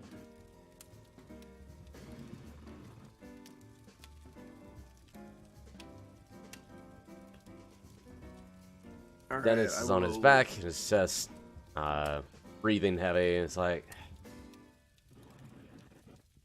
oh, fucking fine.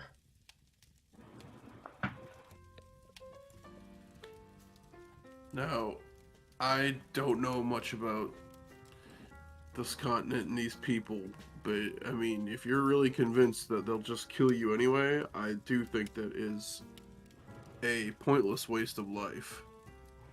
What I'm saying. Yeah, but why should we spare you? You haven't given us any fucking reason to. Other than you don't want to die.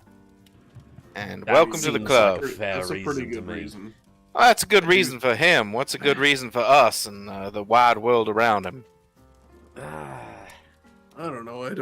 I don't personally don't want to be responsible, even indirectly, for the death of someone that really didn't deserve it. I mean, didn't he? The only reason he didn't continue to try to murder us is we already killed all of his friends. Well, I should say co-workers, according to him. Or even just loose associates. Loose associates is the And correct he one. saw the writing on the wall, thought, hey, I'm gonna die if I don't stop trying to kill them. And then he spent every single second since then trying to convince us that he shouldn't meet any sort of ramifications for his actions. And in fact, we should hire him, trustworthy man he is, to come along and accompany us on our ship out of here.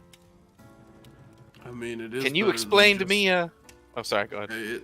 It's better than being a fanatic and fighting until the death and. Oh, it trying is, to do but his damnedest to make sure that we do die. self-preservation isn't exactly a virtue worthy of redemption. It's just basic animal instinct. Not for some crazy cultist, though. I mean, Well, yeah, we're not arguing that he was a crazy cultist, but he's completely responsible for his own actions, and those actions involved attempting to kill us, actively working for people that were and facilitating the deaths of several random innocent people. Essentially, all he's done is worried about his own ass. Can I level with you guys? I mean, I'm basically I'm assuming Igneous has got his we're all on the ground, right? In a big Yeah. cat tackled pile. yeah. Depending on how Marston wants to keep him held down at this point, Igneous was circled back around and straddled this guy's chest, pulled out a hand axe. Yeah, I got one of his. Got my hand axe in a real threatening position. I've got one. I've got one of his arms, basically, one of the a pin hold. Okay, so he's on his stomach. You got a pin. Yeah. And you're sitting on his back, basically. Yeah. Okay. Uh, Yeah. What do you gotta say? What I got to say is, your friend is 100% correct. I've done a lot of bad things in my days. Comes with the territory, I do what people tell me to when they pay me money to do it. Money's not worth it, I don't stick with it. But if it is worth it, I stick with it. If you pay me, I feel your job is worthwhile, I'll stick with it. How much they pay you for this job? Oh, they were paying me about, they promised me 50 gold for 2 weeks. I look I'm not up saying at. you need to beat it. I look up know at that we don't have Igneous. to beat it because your previous employer is dead. I look up at Igneous after he says that, and I say, "How many bodies you find in there?" 6.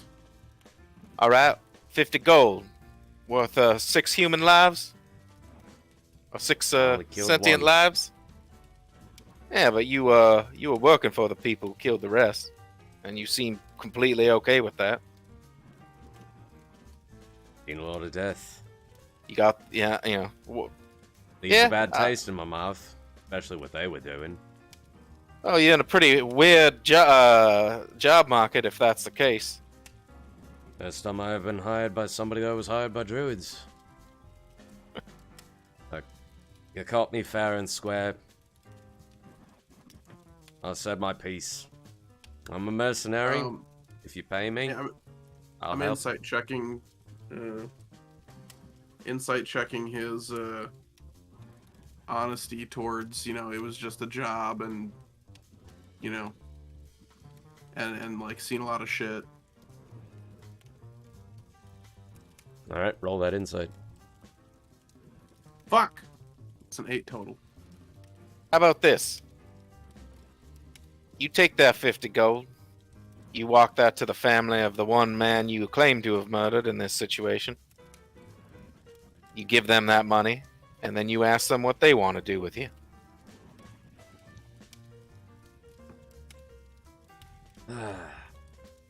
Now, If you think you have a better chance of convincing them, then you want to take with the Ossifixian government. That's the only offer I'm gonna give you. now, are you gonna be coming along and holding my leash the entire time? Well, I don't think you'd do it otherwise, but honestly, I don't really have the time. Because you know how it's gonna turn out. Yeah, you Gonna just take the bail golden off mulch. into the countryside, never be seen again. Well, Right? I'd probably be seen again. The Yeah, man's at still least gotta not work. by us. What about this? We give you the choice to do the right thing. You do it. Turn over a new leaf, or at least, I don't know, get into some less sketchy business. You do that tonight. You show up at the ship tomorrow morning. You hire on with the crew, if the captain will have you. And you turn over a better leaf. If not, the next time we see you, you're fucking dead. Do I have to tell the family that I was the one that shot the guy? Were you? The guardsman? That Yeah. was me. Yes. I'll give him the gold. Then I'll turn over a new leaf. Maybe you don't have to say you did it, but you say that you have to explain how he died. Alright, I'll explain how arrow caught him in the shoulder and he went down. Line of duty, all that. Good for the proud Ossifixian mamas.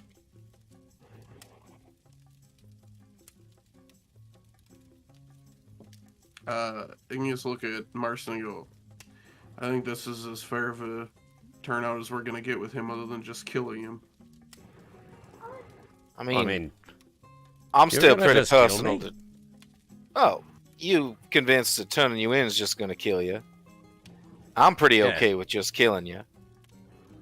I just seem to be having a very thoughtful companion moment here. That I don't know is trying to rehabilitate you or something. I wanted to believe you were better than with what we found you, and you're not proving as such. So I'm giving you a choice. Yeah, but how are we gonna reinforce that choice? And I don't really want him on our ship. I don't see any other redemption choice other than Well, there doesn't need to Proving be a himself. redemption choice. There just needs to be consequences. And I think if we continue on our original course, and just turning them in. It's not our problem. This isn't our town. Mercenaries before, have you? It doesn't really matter. I mean, if you think the job title is something that absolves you of consequences just because you were doing it for money, I don't really understand your point. Like, we're just couriers. We fought a bunch of your colleagues in self-defense and stopped some sort of ritual killing. And you did a damn good job at it. That's why I'm on my chest right now. Your friend's damn heavy, by the way. Yeah, he's got a lot of armor on. No, stocky I don't. build. I don't. I'm just very healthy. Oh, okay. It's just he's a stocky lad.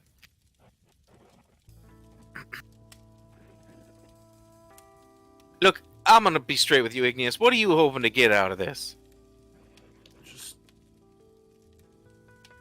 hope someone turns over a new leaf and leads a better life.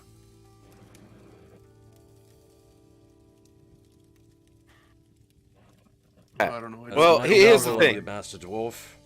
But as I said, my friend's right about me.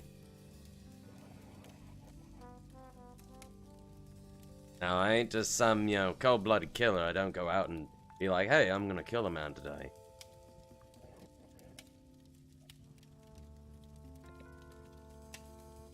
just don't care where your money's coming from. I get paid, I eat. Yeah, I understand. I'm not arguing with that. And if we'd never crossed paths, probably would have never given a shit. But here we are. I was at the other end of your bow. Just about the coat. It's about a lot of things. Honestly, like I said, just don't think anything good is gonna come from letting you go. And I completely understand your point of view of not wanting to die. I just don't really care. Just like you didn't really care about what you did to us or those people. But Igneous here seems to care. He said it himself that he don't think he's gonna change. And I believe him. So it's up to you here. It sounds like he's made his own decision then.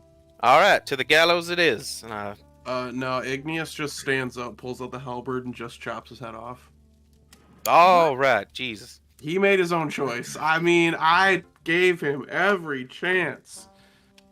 You know, I'm getting a lot of mixed signals from you here, Igneous. Yeah, well, everyone's complicated, aren't they? I guess. I gave him more than 2-3 tries to turn a new leaf, and he just said it. You said it, and he agreed he wasn't going to. I'm not gonna let him kill someone else.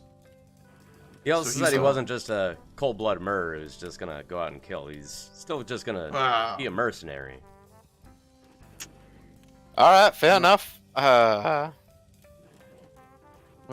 now he won't have the opportunity to kill someone, even for pay. But still, jumping to beheading instead of just...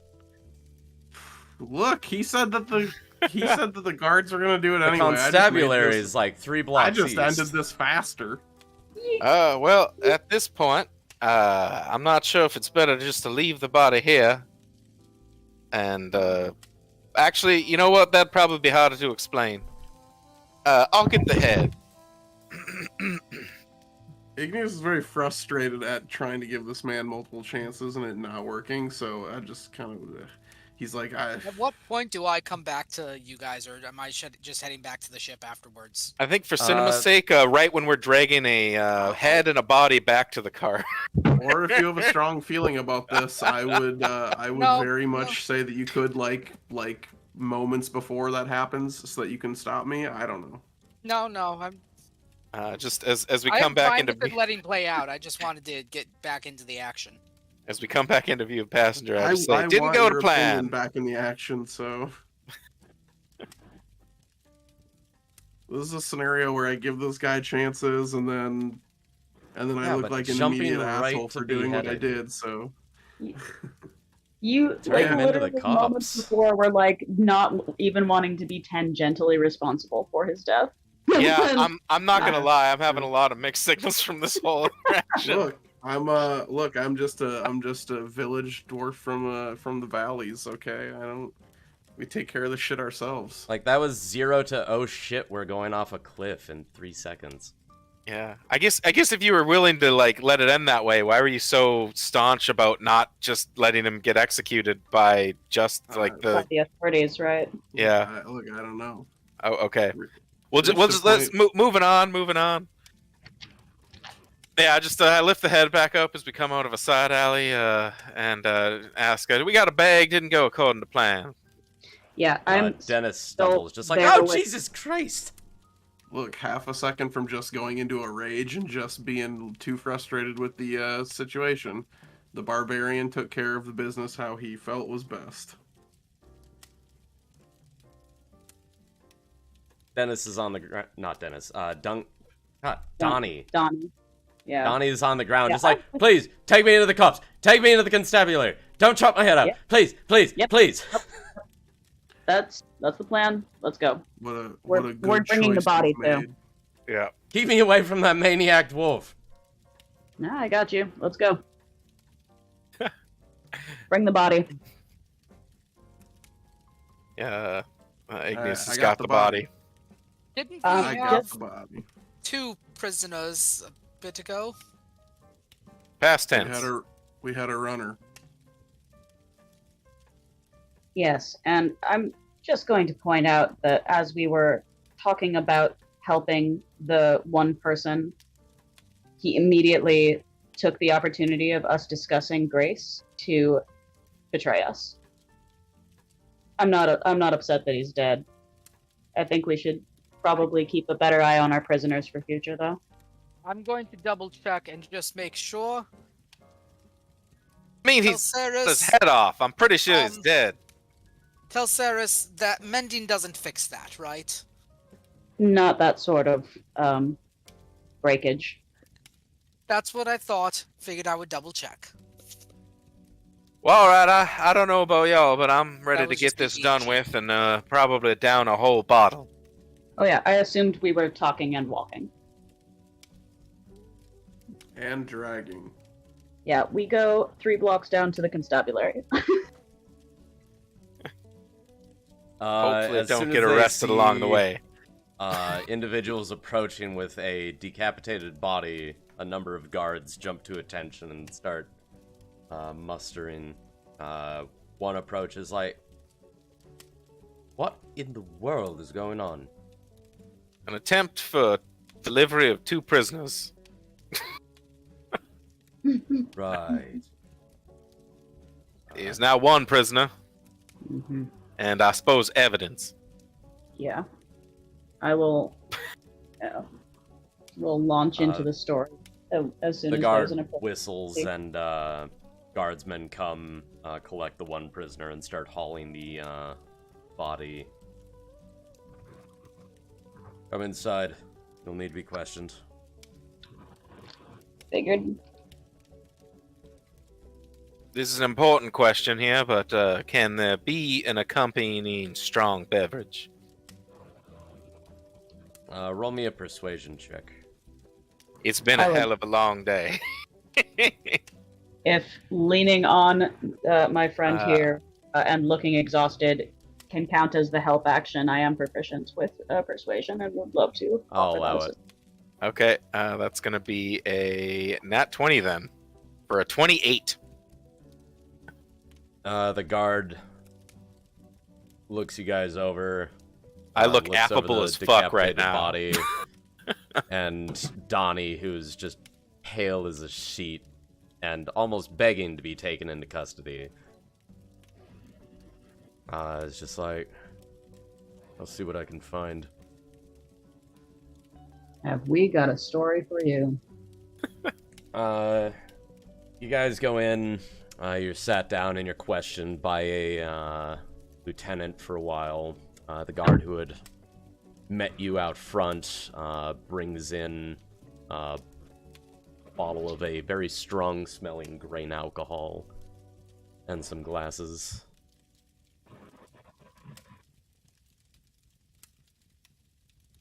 The lieutenant gives the guard a weird look, and the guard just shoves, like, drugs. There we go.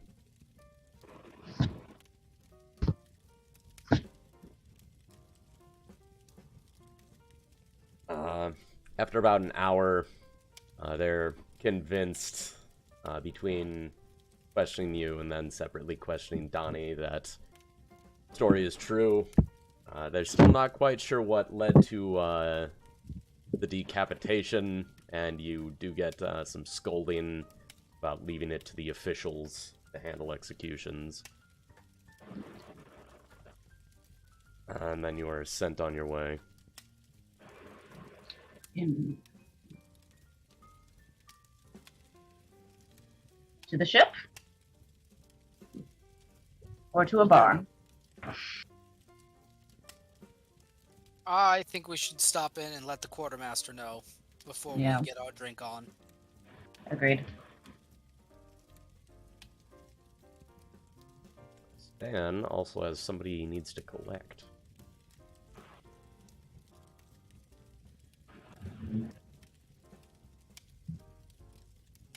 I'm sorry. Oh, What? You need to collect Hammond.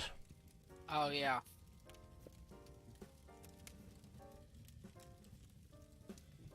But you make it to the ship and deliver your report.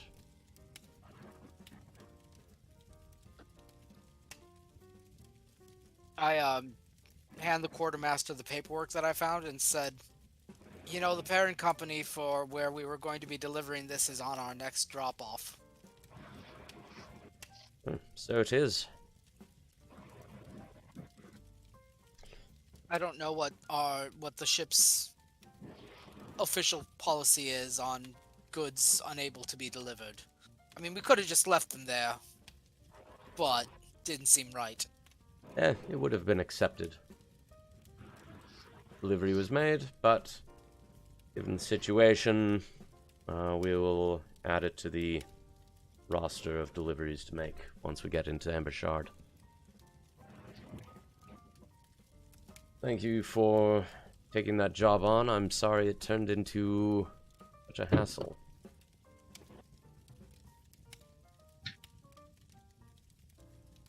Did we get before I go and pick up Hammond?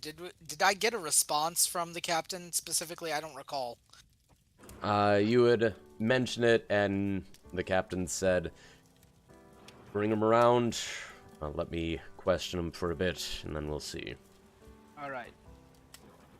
Well, I am going to go find Hammond then at the location that we had mentioned, because I know that was just yesterday. It's been like 8 weeks of yesterday. It'll involve walking around the cape to the other side of the fjord ridge. So by the time you get there, it'll be nightfall.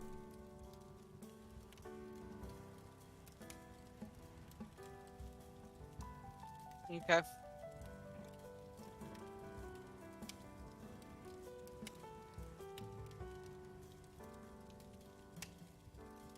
Is everybody else also tagging along with that, or going right to drinking? I think I've had enough of a day to go right to drinking. yeah. Igneous I is going think- to the ship. Yeah, I think Tal probably is like thinking about drinking until she that thing where you think you're gonna go and do a thing, and then you get home and suddenly nothing outside of your house seems worth it. I think that's probably about where Tal is at. As soon as they get to the ship, they're like, oh, actually, yeah, I might just stay in.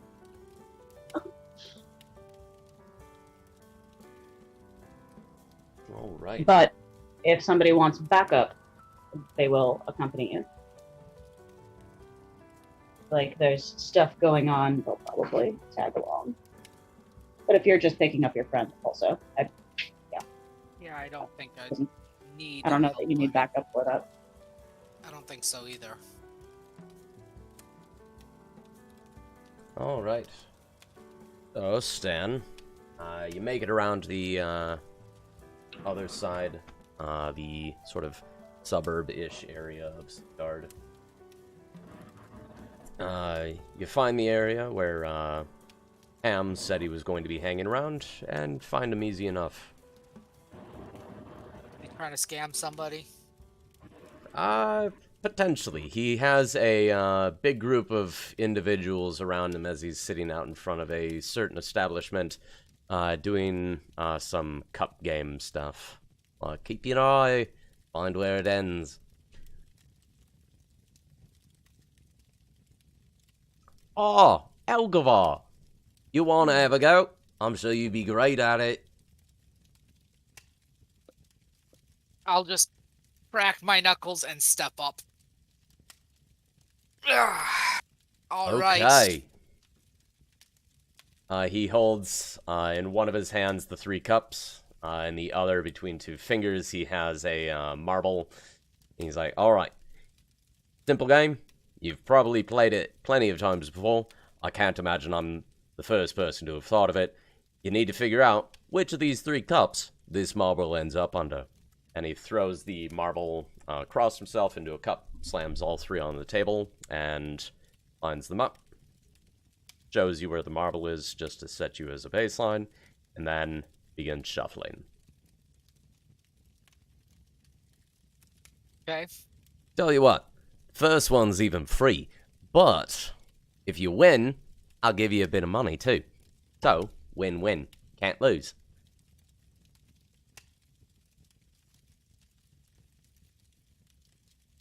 Stan? Before he does that, can I ask him, can I see this marble just to make sure there's no tricks on it? Elgavar Sidwell, I am injured in my heart that you think I would play a trick using a marble. He pulls it back out from under the cup and plops it in your hand. Cool. I'm going to imbue it with magical tinkering. And then hand it back to him. Does that require any sort of, like, thematic or verbal components? It does not. Okay. As soon as he sees you're satisfied, takes it back, gives a nod, does the same trick where he throws it into the cup, plops it down, shows you the marble, and begins shuffling. Okay. Roll me either perception. Roll me perception. Keeping Alright. an eye on this. Sure.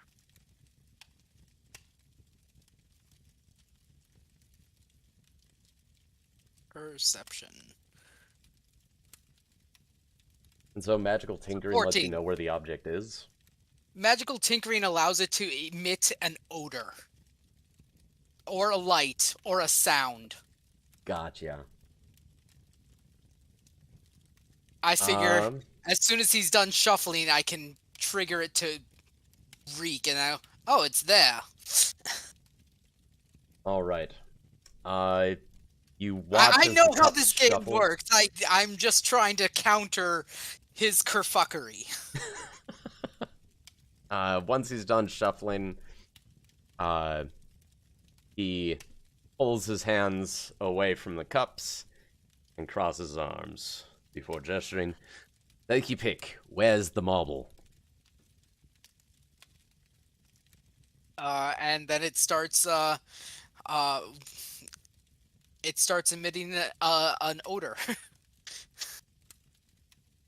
How noticeable of an odor? I'm What is the odor? gonna say this one.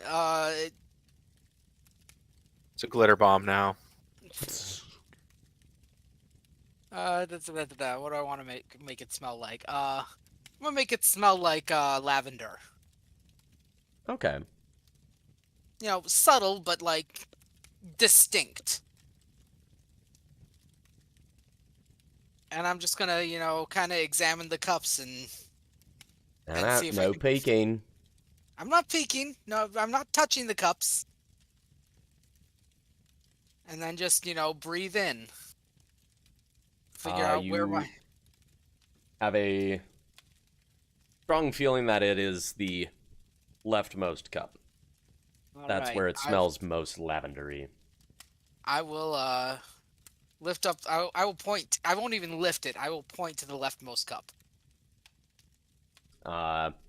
Hammond raises his eyebrows, lifts the cup. We have a winner, everybody! He returns the cup over the marble, fishes in his pocket, and flips you a couple gold coins. Believe it's time that we have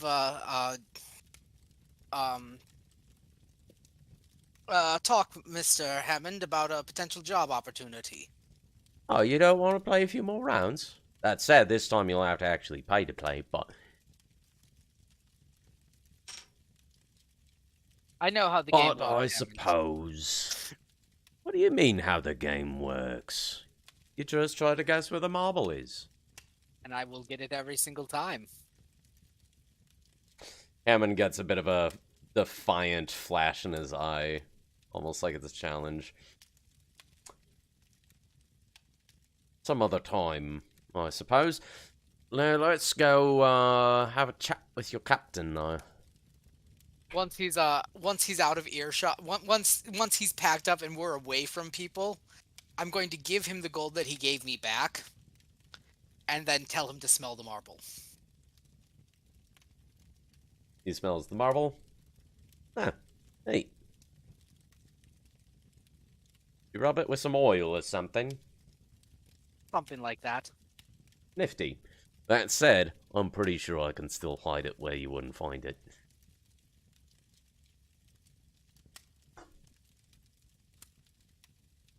Now, let's be off, you and me, old shipping buddies. Elgavar, you know that even though you served on the same crew together, you probably didn't chat with him too terribly frequently. No, not really.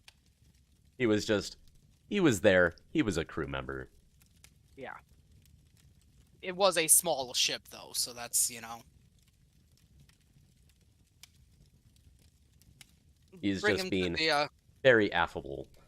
Oh, yeah. Bring him before the, captain and the first mate. The first mate immediately almost sneers, like, "This is the friend you were talking about?" Former crew member. Yes, I am the friend, Hammond Ezekiel the Fourth Jr., at your service. Ne'er on any horizon or whatever this ring has, will you find a better rigger than I. I was once described as being part spider monkey because of my natural gift at climbing through the ropes. Even on the windiest and blusteriest of days, I can tie those knots and rig those sails.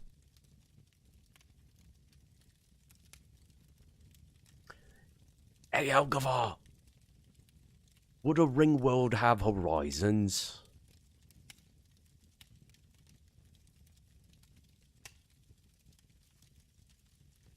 It doesn't have a horizon, does it? Just kind of goes on forever. Yeah, it sort of loops all weird.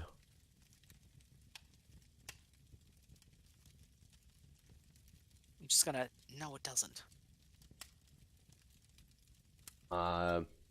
Passenger and Igneous, since you guys were hanging out on the ship, you saw when Elgavar returned with Hammond in tow. Yep. The first mate sort of chuckles a bit at the odd display, but the captain just considers. Turning to the first mate, gives a bit of a nod. The first mate goes over to a cabinet and pulls out a line of rope. All right, Mr. Ezekiel the Fourth Jr. Tie 5 different knots in that rope. in the next minute, and I will consider this. Well, you got it, sir.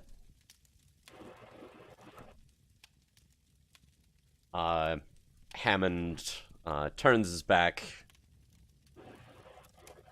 I need a little privacy, you see. I get a little nervous when people are watching me, because usually I'm like way up in the riggings and don't have people watching over my shoulder.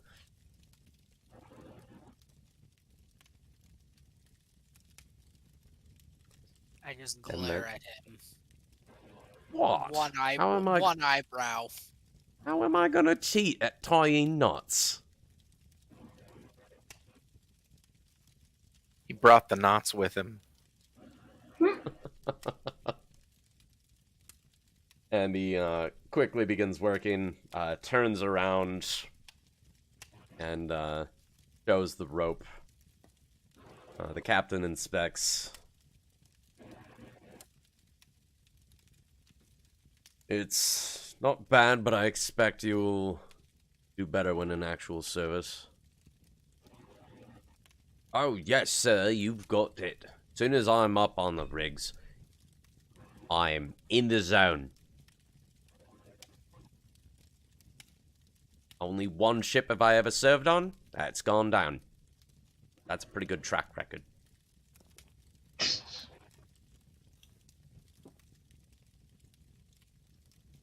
And it's Oh, really very not well. his fault. It fell off the edge of the world. Is that what happened?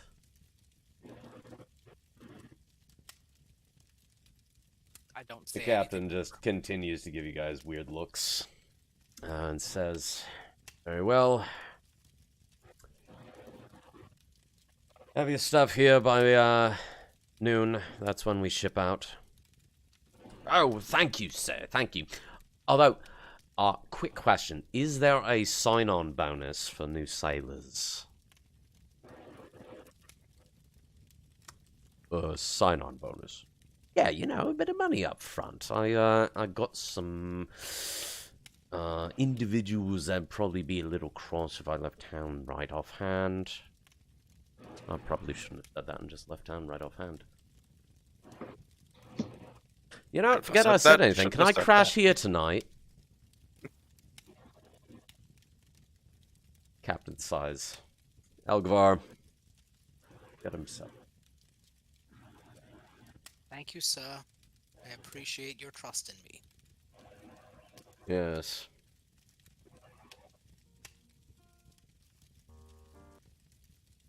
And I will lead him below decks to a bunk.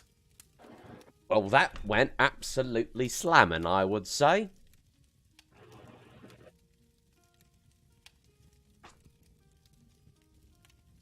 That's why they call him Slam and Hammond. Just Alex, if stay you've out of spent your trouble. inspiration, get it back. I did. stay out of trouble, Ham. Stay out of trouble? That's my middle name. I'm Hammond, stay out of trouble, Ezekiel the 4th Jr.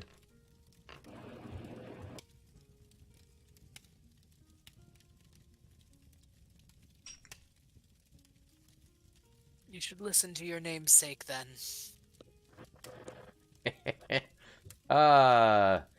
Listening would be a lot easier if I didn't go deaf in my right ear, but that's got nothing to do with this current situation. This is gonna be fun, we're sailing together again.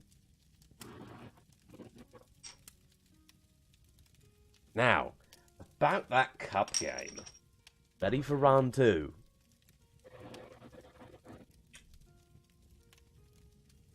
Sure. Alright, I'm gonna cut to Marston. Any particular location you were going to drink?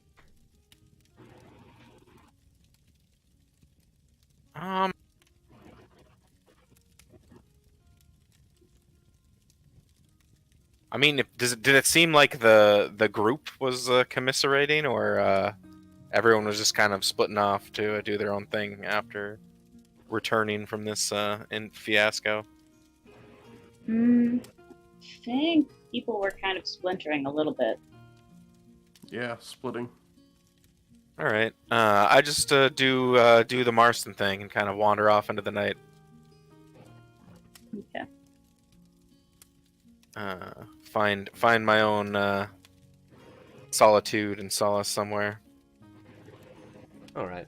You end up finding yourself passing one of the taverns you considered going to the day previous, the Fallen Tower, that you ended up passing on, opting for a different one. All right. Going with that one? Sounds good to me. All right. Going inside, you notice that this tavern is set up in an interesting way where it looks like the back half used to be the remains of a tower that had fallen over.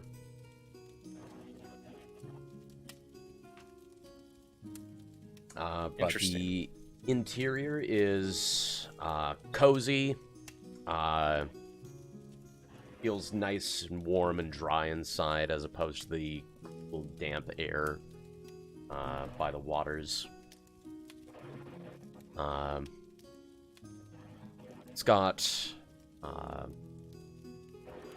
a central bar with a U-shaped seating area wrapped around it. And you're greeted by a somewhat burly man behind the counter. Welcome in. Make yourself at home. Don't mind if I do. You'll have to excuse me for saying, but you look like you could use a drink. You'd be correct. Had a hell of a day. A particular poison.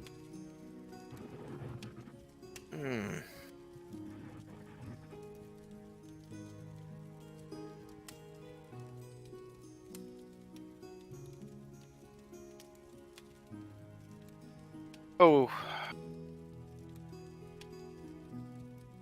Something smooth, but smoky if you got it.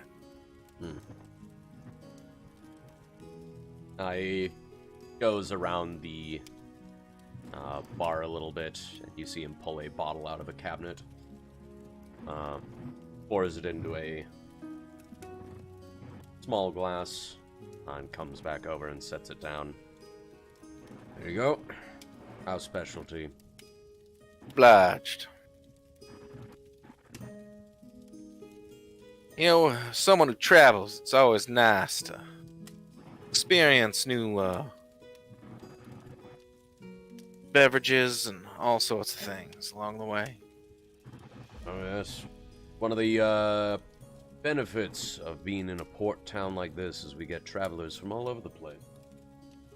So, that's a house specialty, but we also have plenty from further reaches.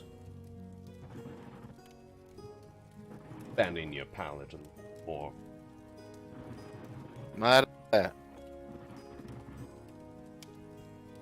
He knocks his knuckles against the counter and moves down to help somebody else. Kind of sit alone with my thoughts. Passenger, Yes. anything particular you're doing while on the ship? I think I do my nightly round, checking the ship stem to stern, fixing anything that needs fixing. I'll probably stop down and check out the engine room, make sure everything is clicking along the way it's supposed to, and probably turn in and regain my spell slots as expediently as possible. How about you, Igneous? Up to anything specific?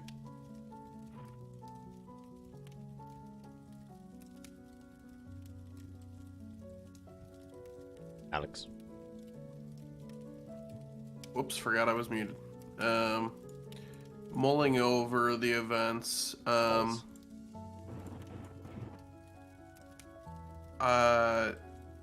Igneous is gonna go talk to. Well, is there a particularly priestly person on board? Yeah, there would definitely be religious individuals There's not like... actually, a ship would have a chaplain. Yeah, there's a chaplain on board. Yeah, sure. I'll go talk to him. Him or her. It's a young man. I say young man.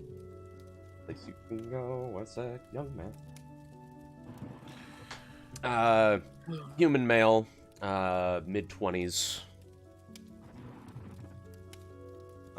Looks like he's also equipped to function as a sailor, but has a special band on his arm, signifying that he is the ship chaplain. You, what's your title there? He looks at you and seems to think over his, Master Igneous, if I'm not mistaken.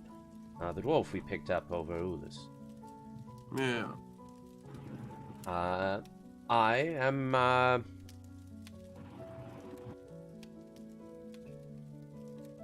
I'm, the ship chaplain, Sigvard. Chaplain. Alright. Well, Chaplain, I got some questions for you. Oh, of course. You care for anything to drink? I was just cracking open a bottle of wine.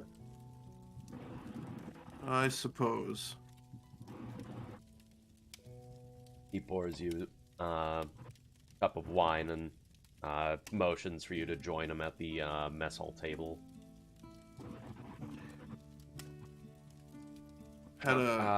What is it I can help guide you with? Well, Team B, we had a pretty busy day today. I heard you had to take over for Team C after it went AWOL. Yeah. So, you know, in the line of delivering packages, you know, we killed boars today. We killed mercenaries today. We took some prisoners. And Wow. then, you know, huh? I said, wow, that's a lot for a It was a courier very team busy to day. do. Yeah. Do you know much about me and where you picked me up at? It was shortly after the engagement with the Storm Warden.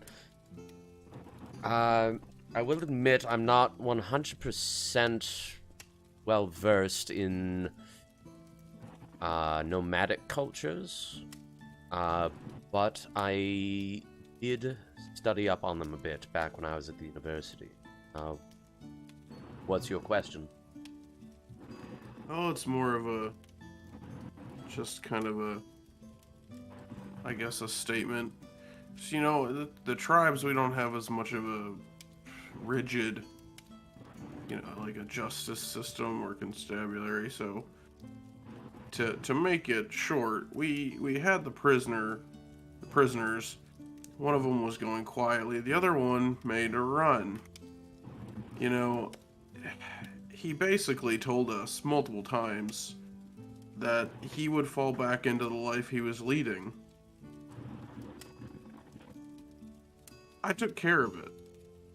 And I'm not looking for redemption or anything, but I don't know, maybe just a opinion. Is it wrong? Is it right? I don't think I was particularly wrong for doing it, but I could see how someone might think I was wrong. In the tribes, we just kind of took care of business sometimes. So that's what I did. Given that, I wouldn't place any fault on you, but in polite society, in the cities, it's generally seen that I would almost hesitate to call it vigilantism is a bit more frowned upon. Out in the wilds, you know, when you can be up to days and even weeks away from, you know, a set area of governance, actions to preserve and eke out justice are, completely understandable. But in the cities, it is frowned upon. It is seen as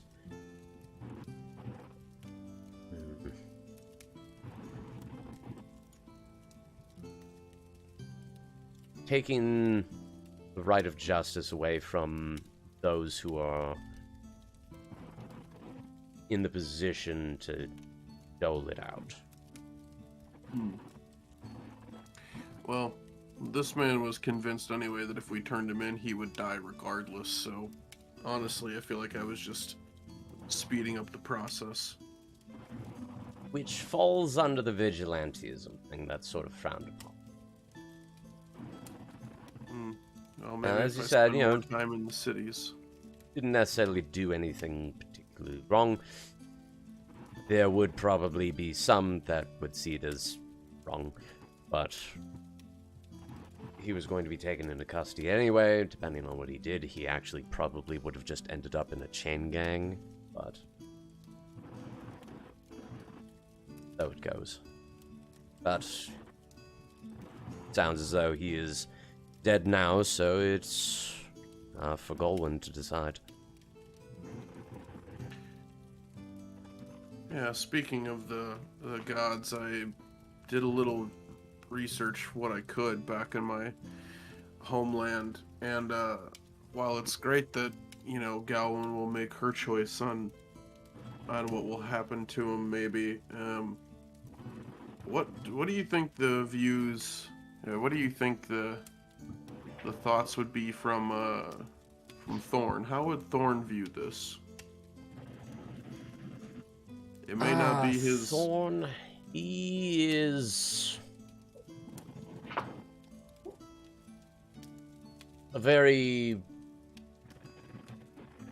he's a complicated one. He's still a very young god in the grand scheme of things. Though there's still debates going on amongst all sorts of theologians saying, this is what he would think on it, this is what he wouldn't. My take is he is a god of the forge. He can be somewhat rigid in the way that metal is, but he is also the patron of artificers. He rewards free thought and is supportive of those who try to create better and brighter things. So, one could say you were, ridding the world of a problematic element to forge a better one. I mean, if I'm honest, that is kind of what I was thinking. Now, that said, it's also generally considered that he doesn't really pay too much attention to stuff going outside of his forge. You can still, pray to him, offer up your sacrifices, all that. Well, not sacrifices, he doesn't do. But, donations in the form of creations, tinkerings, artwork. But if you want my candid opinion, he probably doesn't have an overall opinion on the matter. Judgment and afterlife aren't his purview.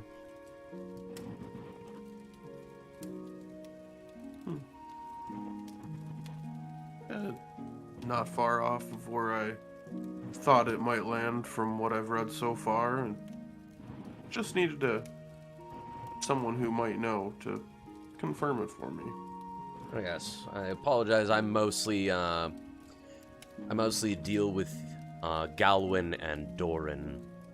Personally, the church in town would be able to give you a better idea of Thorn's views. I might have to make time to stop by and ask them later. And since we are going to Embershard, starting tomorrow, you could always wait and end up in the Grand Cathedral. I hear it's quite the view. think I will try and visit there. I'm not incredibly religious, but part of what I enjoy is making things in my art, so I thought I'd learn a little more about Thorn. It sounds like he would be a good fit for you then. I think so. Thanks. Anytime. And then Igneous will just kind of go off to his room, or maybe the Cold Forge, and just kind of think about what he wants to make. All right. Anybody else wanting to do anything in particular? Marston, are you planning on staying out late, doing anything interesting, or just drinking quietly? I got no plans. Alright. Basically, yeah, just probably staying out a bit late.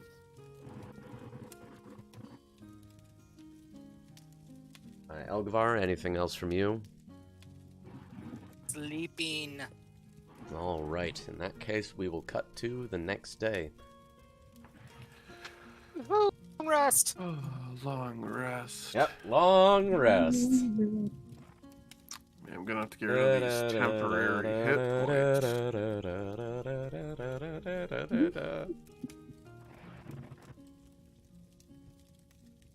And a fortune for the day. Huzzah. Yes, and a fortune for the day. English.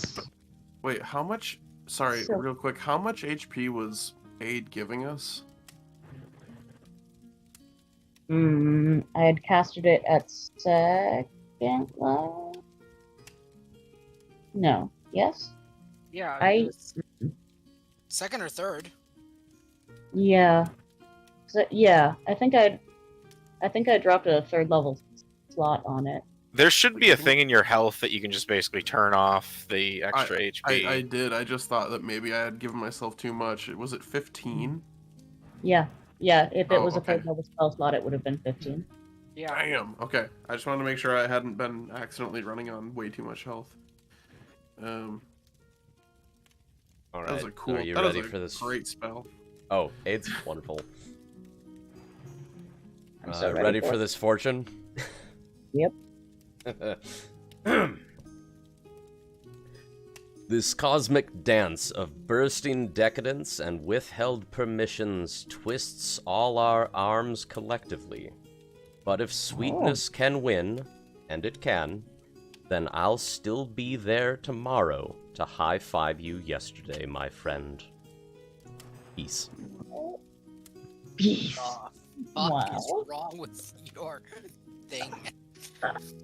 Amazing. So choosing diplomacy, even in tight situations. Got it. More importantly, soup is good today. Amazing. Yes, there was nothing about soup being avoided. Spectacular. Every day should be a soup day. What about the super salad? Super salad. Oh no, I want a regular salad. For a regular Like man. the super salad option. So yeah, that's your fortune for the day. Thank you. That's your horoscope for today. Yay, Oh, yay, yay, God. yay, yay. Jeez, haven't thought about that song in years. I feel like we've made that joke several times since you gave her that. Really?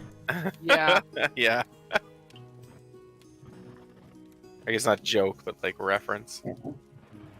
I then go to the kitchen and get coffee. All right.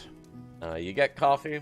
The sailors are sort of bustling. There's a good energy in the mess today. A lot of talk about moving on and the current round of contracts almost being up.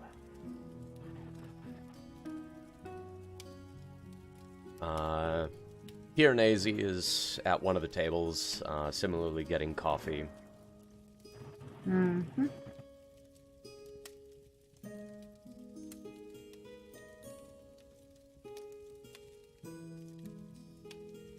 How about rest of y'all? Making sure that Ham knows where breakfast is, and that he's going to be working with these people, so don't scam them. You find Hammond already in the mess. Scamming people. And already making fast friends. He invited himself to sit at a particular table and is already like knee deep in very far-fetched stories.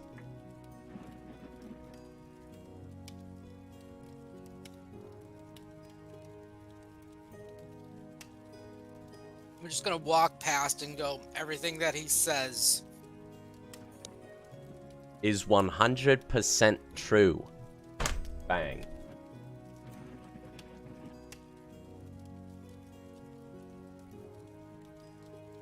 Take it with salt.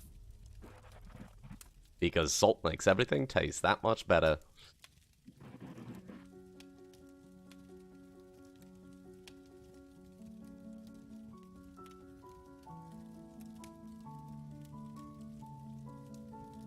Passenger, Yes, you so- see the eclectic mix in the mess. Anywhere in particular you're sitting? I mean, I think I usually sit with Piranesi, so I'll probably end up over there with Alright. him. Ask him if he picked up anything interesting this stay. His eyes begin to shine a bit. I did. You gotta be like his favorite customer. Absolutely. Eventually, he's he- gonna find something that nobody else would ever find. It's most of it's just odd bits and bobbles, but every once in a while, on say a D100 roll, pulls out something particularly curious. Mhm.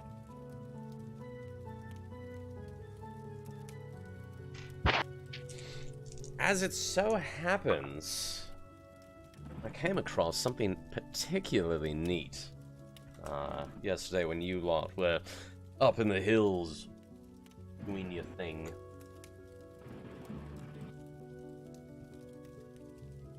He begins fishing in his pocket and pulls out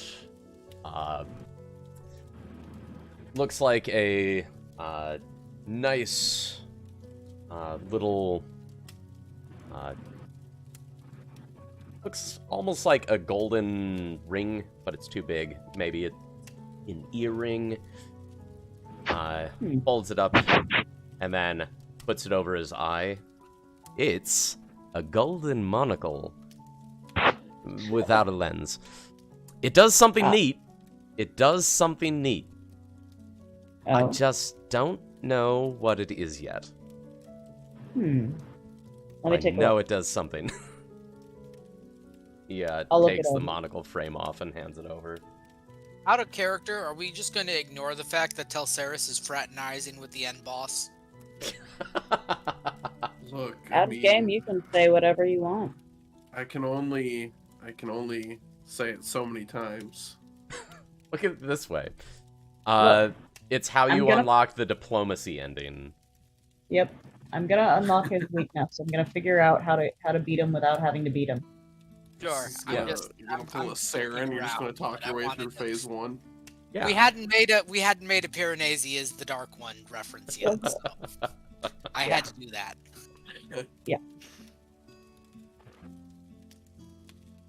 Yes, I'm not Literally 2 100% minutes sure, ago.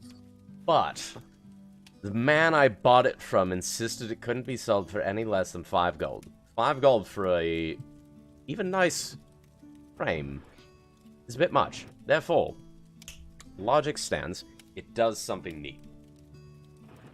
I'm gonna take a look at it and see if there are any like markings on it, or any like little crystals or runes carved into the inner rim or anything crazy like that. It is pristine gold. I bite it to check its authenticity. It's Kidding, I deformed. do that. I think Telsaris moves to do that just to see if Pyrenezu will like jump. He still has like his always present like slight smile, but you see his eyes just go very wide, like. Gotcha. Oh, you jester. I'll toss it back to Hey. him. I'm pretty sure you got scammed, my friend. It wouldn't be the first time, but I feel confident. And he puts it back in his pocket. That said, yes, I usually run on the mentality of I would rather buy it and have it end up being neat than have it end up being neat and having missed out on buying it. Yeah. Oh, hey, if it is, I can always, get a lens popped into it and sell it as an actual golden monocle. So,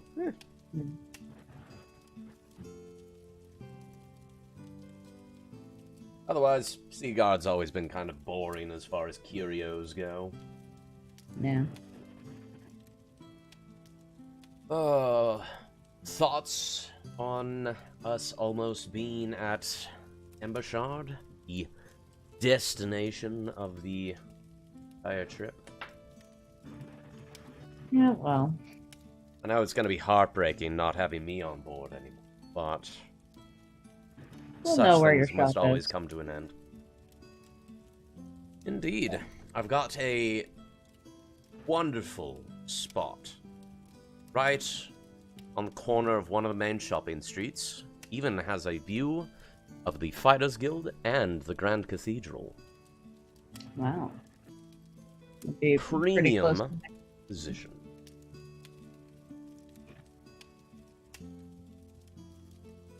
I have family who spend a good deal of time in that cathedral. I'm sure I'll see you with. Marvelous. It is. I had to sink a very pretty penny into getting that, but No and doubt. there was a wait list of jobs. Ugh. But it is mine. Cannot wait for the grand opening. It's going to be good.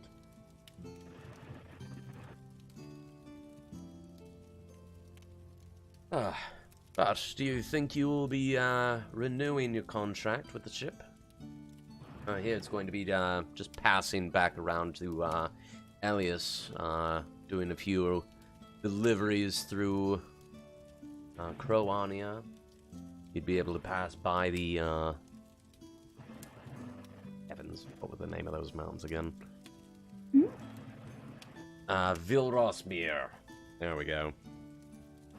Quite a sight. Quite a mouthful. I've only seen it once.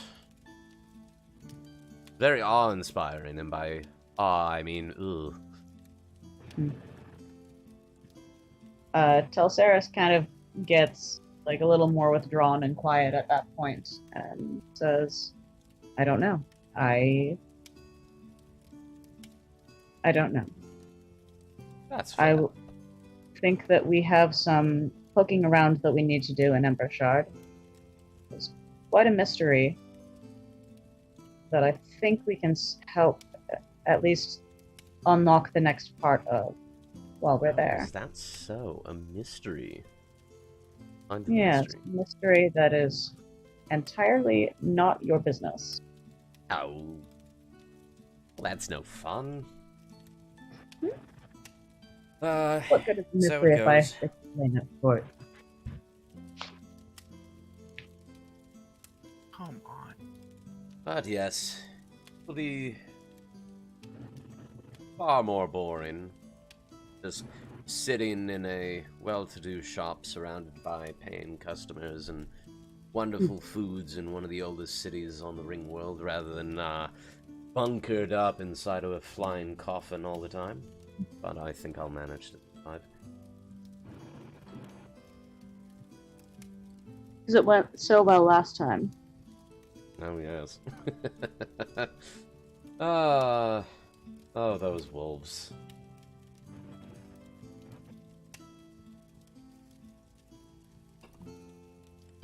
Igneous, what are you up to? Oh, I think just a slow breakfast. Just enjoying the morning and watching the crew.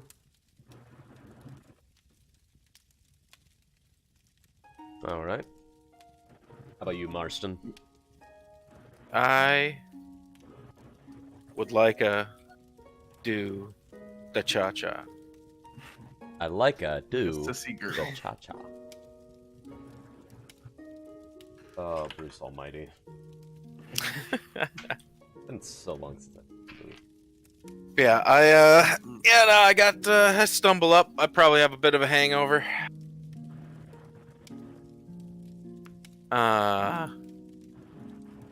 Look a little crumpled. I had a lot of feelings and thoughts to work through from yesterday.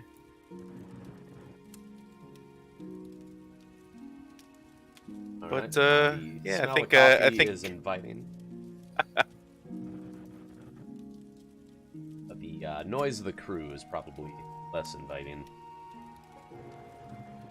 I find passenger, and look for the hookup. Yeah, I gesture to the spot across the table from me and slide you a cup. That sits you next to Piranesi. He looks over with a smile. He found a golden monocle. What's it do? Yes. Oh, it's Something. surely deep. All right. I'm moving on to the hypothesis that it's got a command word. And as Trap soon as I pip figure pip. out what... Ooh, I have not. Let's down. Pip pip. Damn it. Oh, you know what? No, by Jove. That's gotta be it. By Jove. He, pretends to twirl an imaginary mustache. Grum Still Chalescent. nothing. Oh, that one was just silly. Flossinus Oh, and yes. ehipilification. Oh, you are a card. But as soon as I figure out what that command word is, it's going to do something amazing, and I'll be able to sell it for a lot of very nice money. Well, good luck. Thank you. All I need to go do is go through every known word. I mean, it's got isn't there sort of like a appraisal service or something you can do with things like that? Oh, probably, but where's the fun in that? Touche. These- He holds the monocle frame up. These are sort of like my little own personal adventures. Find them, and then I find out what they can do. Really, it would really be nice to have access to things like Identify at this point, but you know. I've got access to Identify.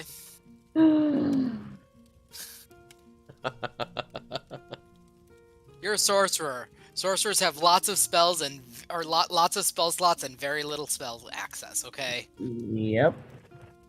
You're right. I can cast a greater number of spells than any other class. Or a greater, like, I can do spell casting a greater number of times than any other class. And also, literally, 8 spells altogether? I don't know. Oof. But you're not a wizard, Harry. That's delightful. Mhm. So, pockets the monocle once again. How about you, Mr. Marston? Are you considering re-upping with the crew at some point? Actually, hadn't given it much thought.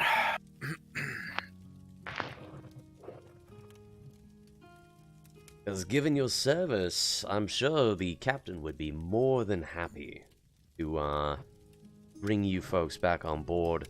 Probably even give you a raise. I don't know. I feel like there's been a lot of bodies in the missions we've been undertaking. And that's where the raise comes in. Ah, all right. So, I don't know, Pianese, you're pretty new to this too, it seems, but my previous line of work, I feel like I did not apprehend roving criminals as often as I have as of late. Is there some sort of bonus or compensation provided to the ship and its crew in these events? Or are we just doing this all pro bono? Oh, no. There is, definitely cases to be made for hazard pay.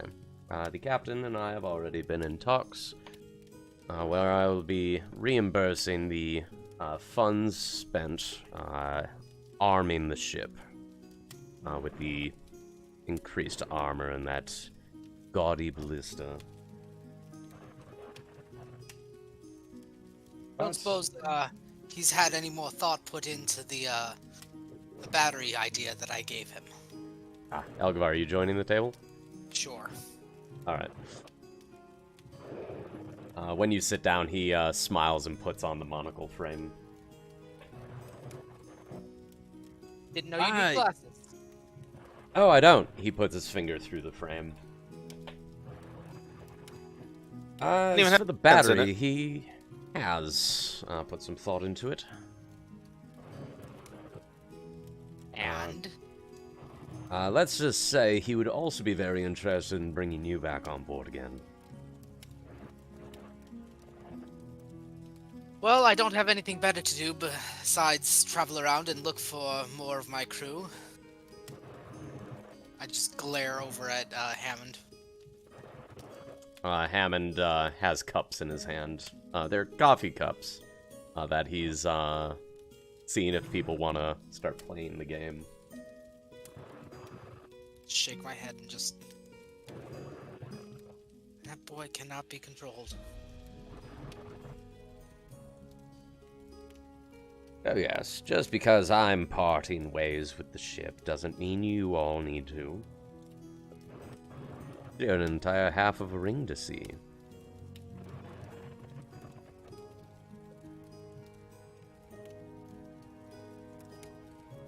But, where was I? Oh, right, the compensation.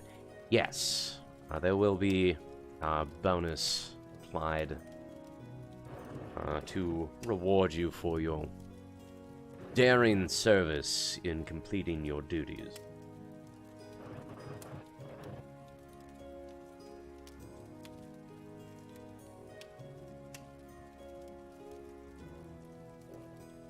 Good to hear. I guess we'll see where it goes once we land, and if some sort of, I don't know, new cult shows up, giant monster, maybe some political intrigue, who knows? Oh, the only giant monster in the capital, well, the old capital, is the Duchess. He makes a shocked look. You didn't hear me say that. Say what? I smile. He winks and points at you.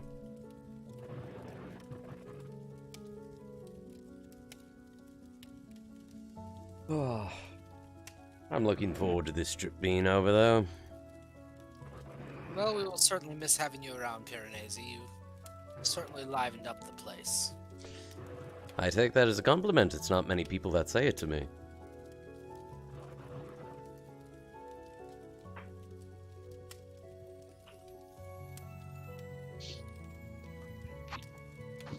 But I'm certain there'll be plenty of excitement on the road you all will be traveling, whether you stick together or part ways. Yes.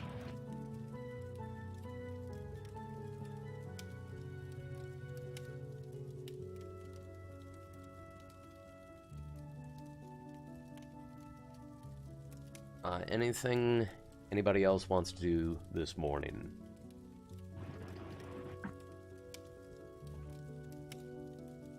Nope.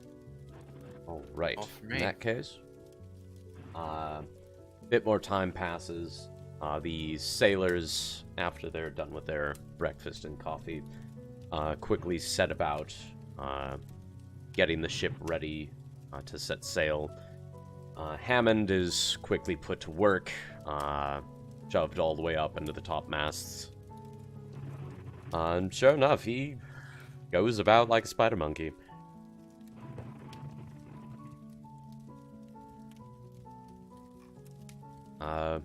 Noon eventually rolls around.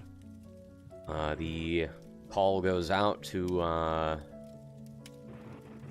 set sail, and the Endurance once again pulls away from dock and rises into the sky. Huzzah. Excellent. Seaguard gradually shrinks behind you, and you once again see the vast expanse of the glittering sea. And ahead of you, you see the vast expanse of the Ember Sheer Mountains. It's not quite the same range as the Ulus mountain range, but it's got a lot more verticality to it. It doesn't cover the entire continent, but the mountains almost seem to rise ludicrously far into the sky. One particular peak, the highest peak in the entire range, almost seems to even rival the height of the ring walls way off to the sides.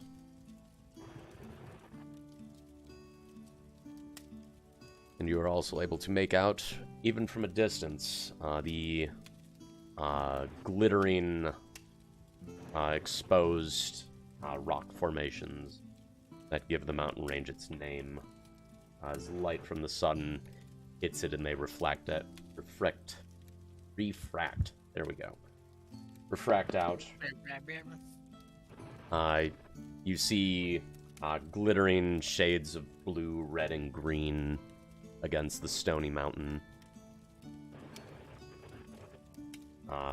Passenger, you would be very familiar with mountain range, one of the main hallmarks of the continent.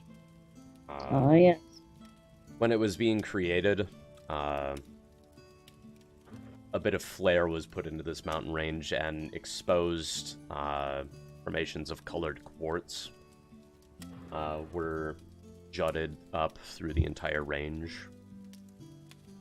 And one of the main exports of the continent is, in fact, not quite stained glass, but the colored decorations using the quartz. Hmm.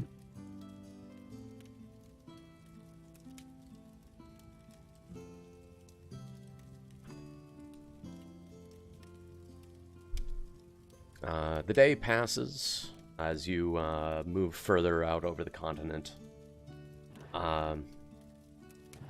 And the next morning, you are able to notice a peculiarity just because of how high the mountain range is. You can still make them out at a distance, but despite the fact that the region you're in is still nighttime, the mountains are in daytime.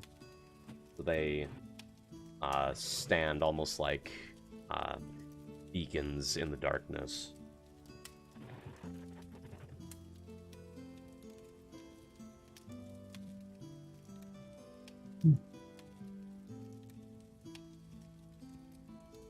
Oh. Oh.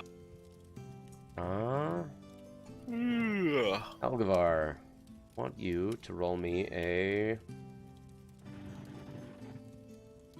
Let's see. What have I been having you roll for vehicle use? Probably just 20 plus proficiency. Okay. Let's see here. Proficiency is now +3, so...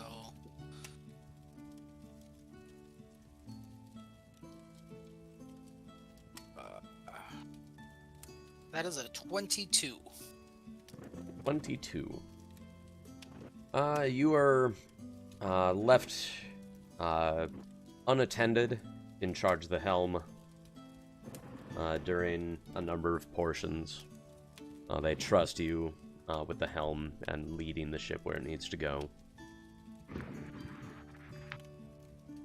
And the days passing over the upspin side of Osifix are more or less uneventful. And for long...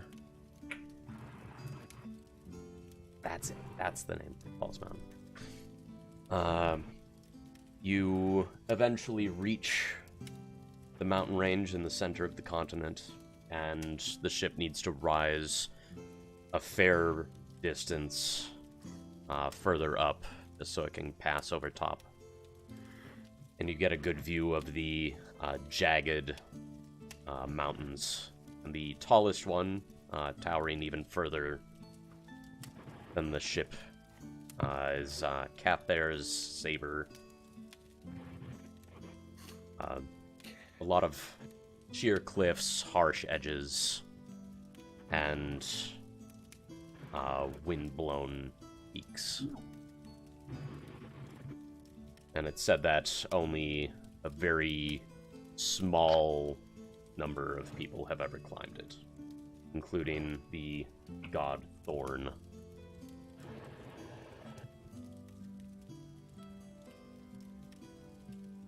Piranesi is standing out on deck and is telling the story of some of the mountain ranges. Part of it is the story of Thorn climbing to the peak of Cathair's Saber to pluck a star out of the sky in order to turn it into a trinket that might gain his love's attention. And that was the feat that earned him his godhood. But not the love of his life.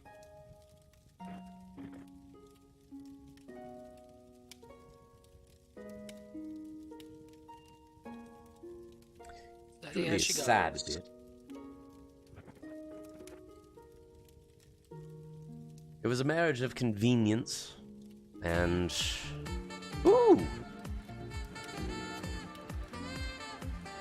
Hmm? Oh. There's just saxophone playing in my ear all of a sudden. What? Yeah, that wasn't even me. Who did that? No, it's not showing up in your chat. I don't think anybody followed. Weird. Whoever did, thank you. Yes, it was truly a sad bit. It was a marriage of convenience. But Thorn was always working in a shop. Well, his love was off doing her own thing. Much as he cared for her, it seemed he cared for his work more. Though he tried to impress her with his work, but she was never truly impressed. So he tried to do something no other man had done, and pluck a star from the sky, so that he might craft a ring to gift to her on their anniversary. But upon returning to his home, he was gone.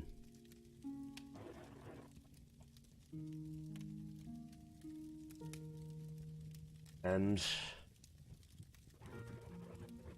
it seemed she had been gone for quite some time. Perhaps since long before he even left on that journey. I wasn't quite sure. It was also on that day that he met the goddess Galwyn, came to congratulate him on his achievement.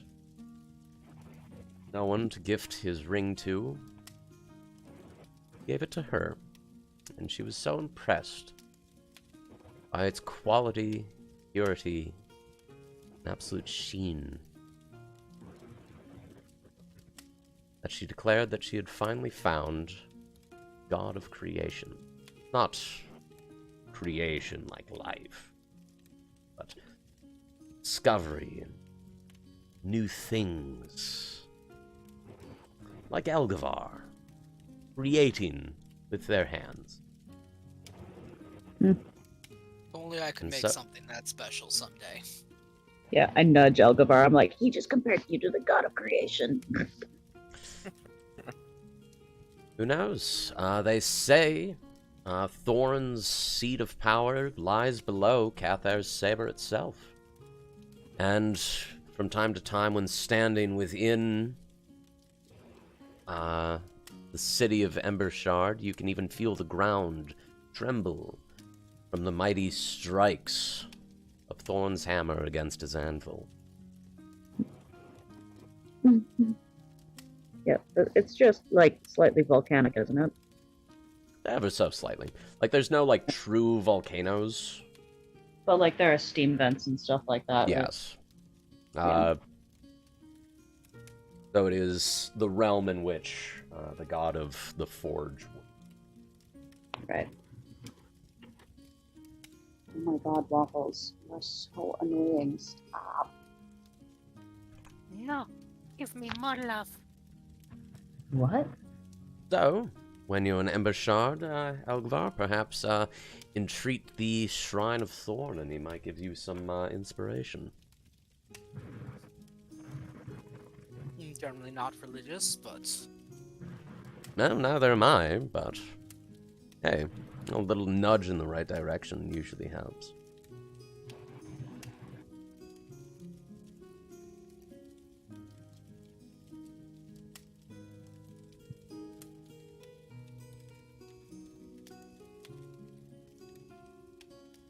no, I do plan on sticking around though. But it will be sad to see you go, Piranesi. Of course. It has been an interesting few months, but I am anxious to get my shop opened up. After the delay in Ulyss, I am a bit behind schedule, so I'll need to work fast, but that means you lot might probably be still in town when I do my grand opening. Yeah. So, if that is the case, please be my guests and check it out.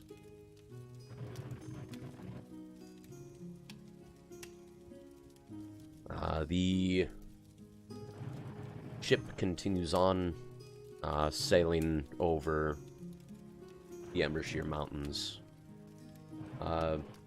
Occasionally, some of the refracted light from the rock formations catches you in the eye just right, seeming oddly inconvenient despite how pretty it is to look at.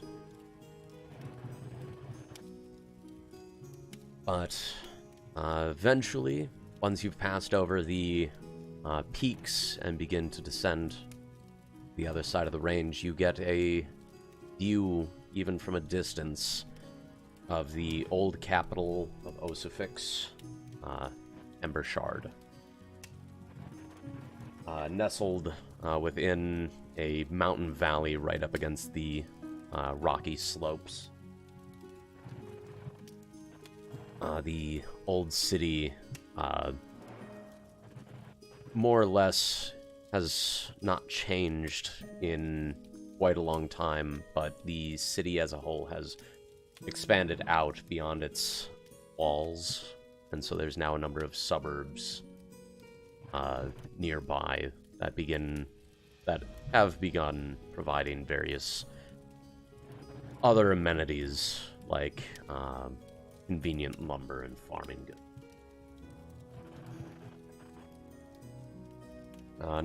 Another day passes, and the call goes out that you'll be entering port within the hour. And shortly thereafter, you come to rest against a nearby mountain bridge that has become the airship port.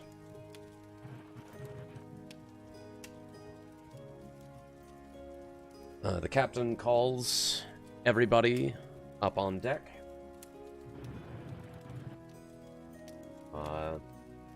As he wishes to make an announcement.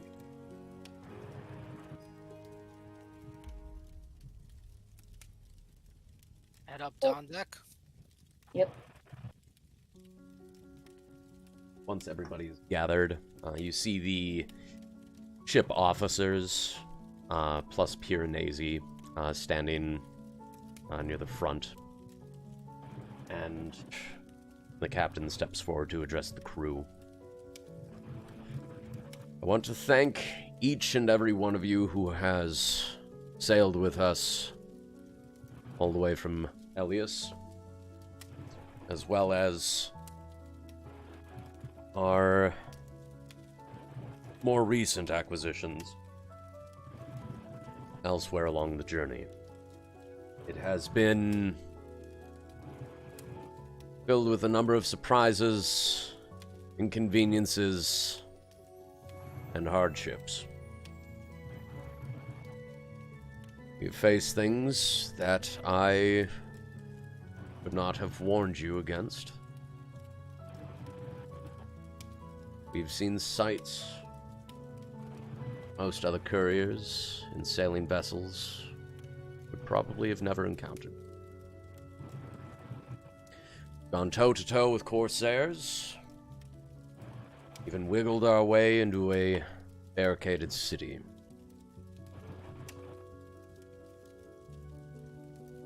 I'm proud to have sailed with each and every one of you. I would also extend an invitation to each and every one of you to renew your contracts either at this time or by the time we leave port 2 weeks from now. That said, earlier would be preferable. That way we can adjust for crew numbers as needed. Before disembarking, make your way to the quartermaster. He will get your contract fees paid out, as well as bonuses for hazard pay.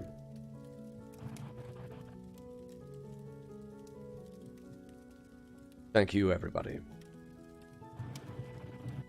Before everybody parts ways, though, Courier Team B, if I could see you. Step up. Approach. The captain steps down from the gunwale, and once everybody's around, leans in.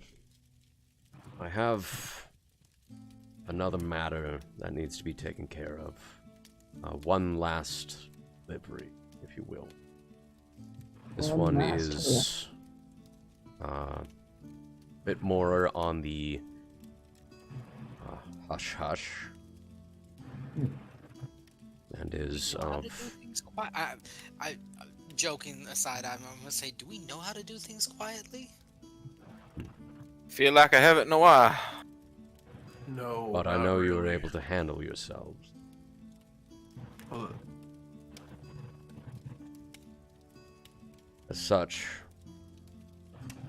for this last delivery, I need to entrust it to a team I know can handle themselves, just in case something happens.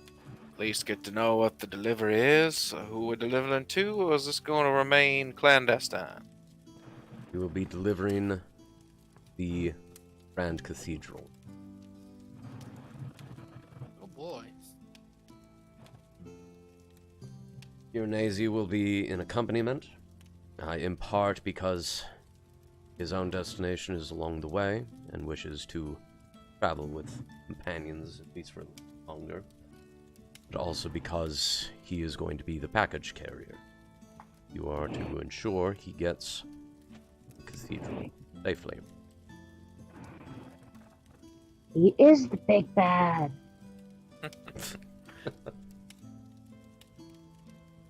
Now,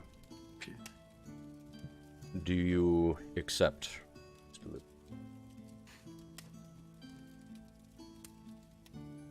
Yeah, I was headed that way myself, I think. I could help Your out. mission, should you choose to accept it. I got nothing better to do, just having landed here. What's the payout? A healthy bonus. Come with me downstairs. We'll, discuss details. Great. I just kind of like look left, look right, and follow silently.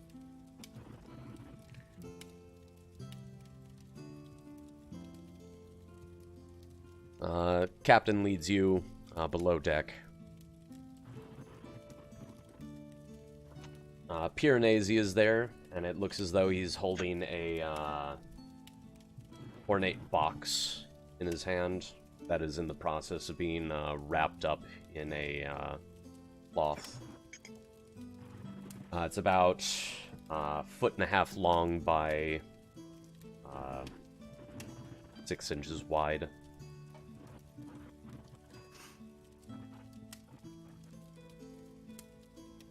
So, the contracted amount you were to receive was 300 gold a person. Your bonus for all the services rendered, as well as the hazards you have faced, will be another 75 gold per person. For helping deliver this package, I will be personally offering you another bonus of 100 gold coins per person.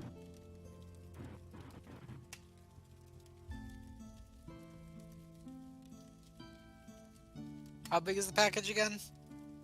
Foot and a half by 6 inches wide. Are we expecting any resistance? Expecting, at this point, not necessarily, but I would much rather be prepared just in case. I just look at everybody else and go, money's too good to pass this up.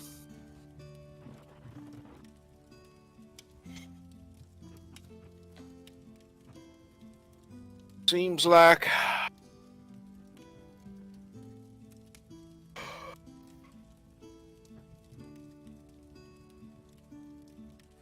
a bit dangerous, or something either extremely important.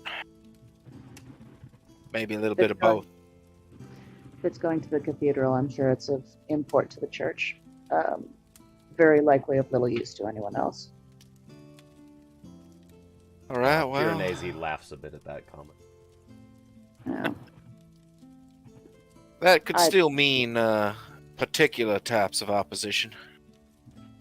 Yes. I would like to see this through. Good to hear. Piranesi walks around the table and hands each of you a coin purse.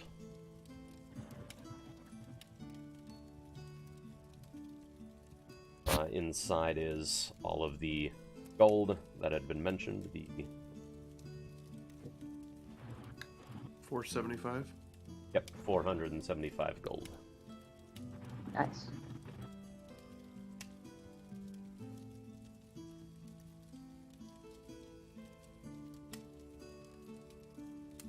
Shouldn't be too Yeah. much of a problem, Piranesi says. That said, last time I was accompanying you lot with insurances that it shouldn't be too much of a problem, I got mauled by wolves.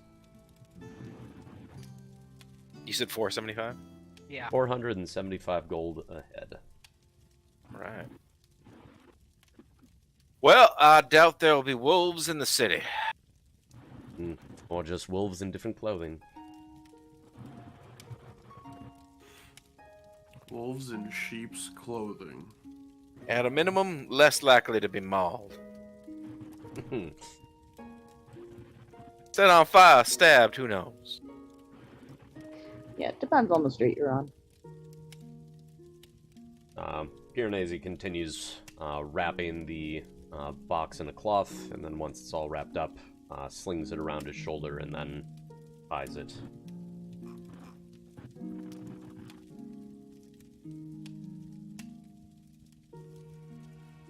All right. Shall we be off? Suppose we shall.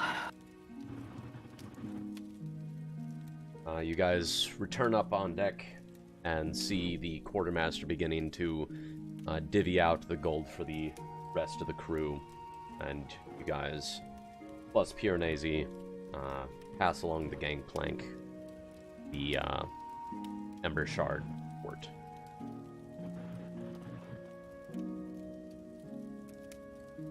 Taking point like normal. This port is very old. Like, much like the city itself, the walkways, not the docks themselves, but once you've passed along the docks to the main roads, they're carved right out of the mountain, and the appearance of them suggests that even with the hardened stone of the mountains, they have been worn away by centuries of foot traffic and cart traffic.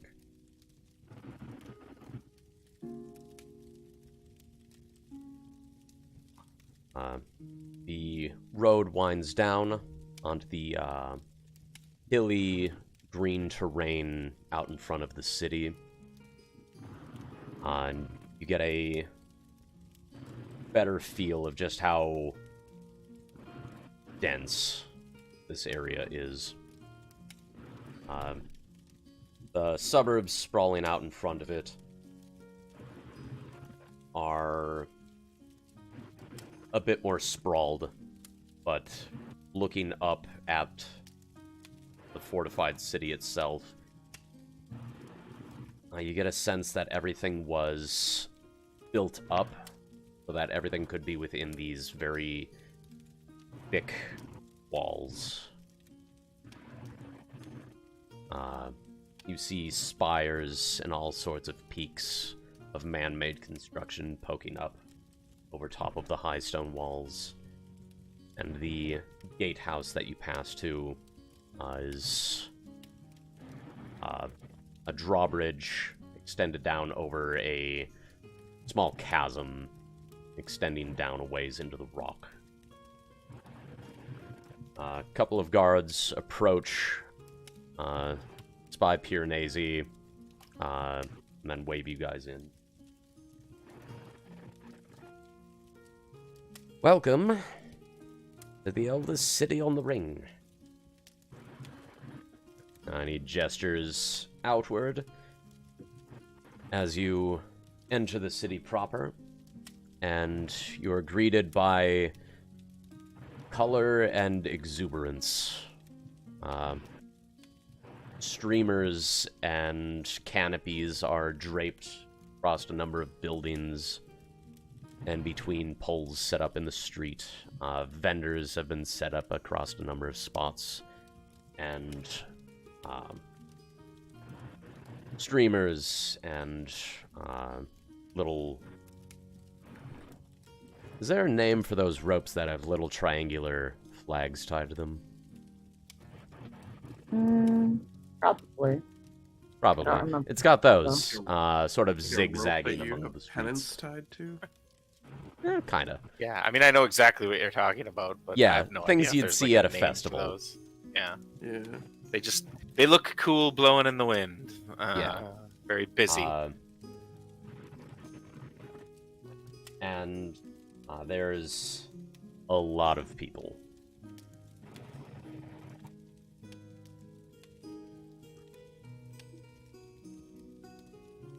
I don't know what's in this container. I don't want to know what's in this container. I want this container delivered. Ah, a professional courier to the T. I'm a little disappointed none of you have wanted to be curious. Like, oh, Piranesi, let's take a peek inside. Sounds like you wanted to be curious and were just hoping we would give you an excuse. Oh, I know what's inside. Oh, I all right. mean, I was. Well, I was go on and about tell to us. Say I'm curious. Now it just Ellie feels isn't like you're any gloating. You're not wrong. Telling isn't any fun. as soon as he's not like looking at me, like if he turns around or if we're not like in immediate eye contact, I go, "Oh woo!" He jumps a little bit and looks over his shoulder and then points at you like, "Oh, you." There are a couple of other merrymakers out on the street. A clown who's juggling off by a fountain matches your howl with a howl of his own. Did I miss something? Like, what's going on? Nothing that's been Festival, pointed out never yet. Okay, I wanted to make sure. I'm like, okay, there's a festival. I don't remember anything said about that, so I was like, Yeah, you Yep, howl nothing's and been the said clown yet, and howl, nobody's but asked yet. yeah, I yeah. Well, thought you I were mean, just part of the insane clown posse. Oh god. I have to assume I'm familiar with the local festivals, right? Yes. Roll me a history check. With do. advantage. Great. You're a native. Yep.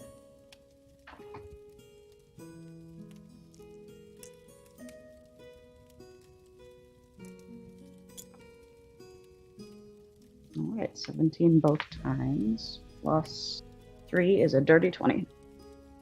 With the dirty 20, you know that it's not a set festival, like a calendar one. The city of Embershard has just been throwing a number of these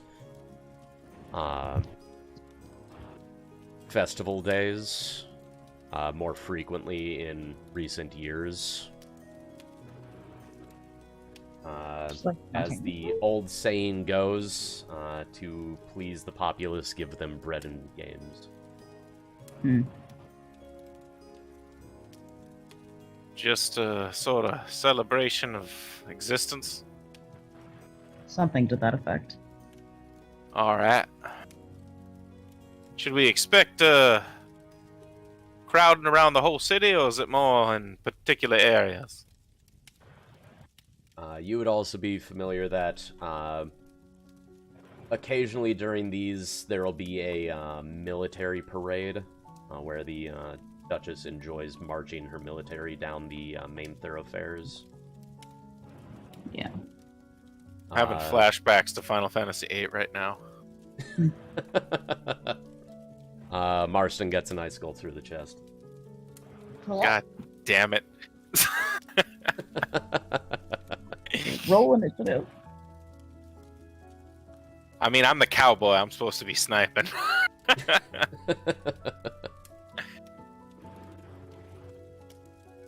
But otherwise, in this section of the city, it's primarily the entryway. There's some shops, lesser kind, mixed in with some residential. And most of the events, parade-wise, are going to be in the Merchants District, which is also where the Grand Cathedral is. And then later in the day, there will be games at the stadium on the opposite side of town. How early in the day is it right now? Is it like midday, early morning? Dude, that's... It's about 3 in the afternoon. Okay. Mm. Well, I think we should probably hustle. I'm guessing it's just going to get more crowded. Yeah, and probably avoid main thoroughfares as much as we can until we get up to the point where we can get to the cathedral.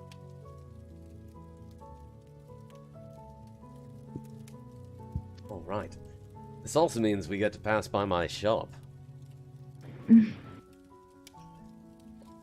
But I believe I know a way that'll get us around a lot of it. Saris, if you wouldn't mind helping me out a bit. All right. Just making sure I pick the right thoroughfare. Yeah, I help as well as I can.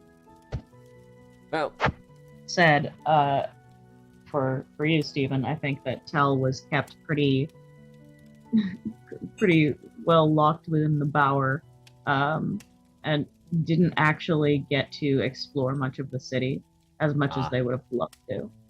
Kept mostly to the palanquins.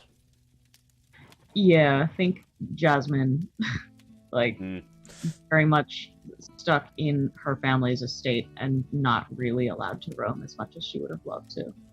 Radio. They, Well, then this will be a treat. like, a lot of, like, knowledge in theory and definitely stared at the cities of, or, like, maps of the city, but didn't get to go anywhere that they wanted to. All right. As you... I'm disappointed I didn't finish my map of this city quite in time. I still have a quarter that's not finished. Shame on you. I know. Hey. I'm gonna be right back. Alright. You guys begin working your way through some of the crowded streets. You start working your way through the streets. And the crowds begin to get a bit more dense as you near the Merchants District. You pass by a number of restaurants and inns, as well as craftsman stalls selling handmade goods. Near one of those sections, you pass by a local brewery that is handing out samples of some of their newest beer.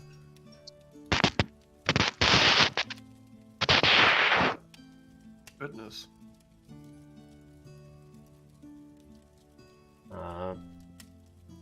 But passing through one section in particular, it starts to get a bit more crowded, and you notice people being cleared aside, suggesting that one of the marches is going to begin.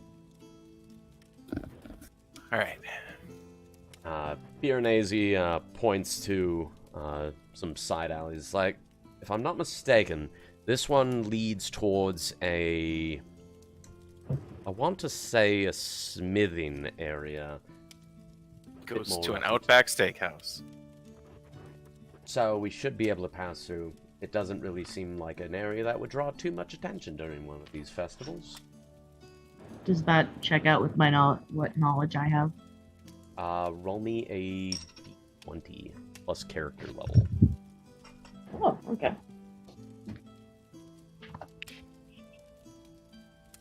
And we are level 5, right? Correct. Yes.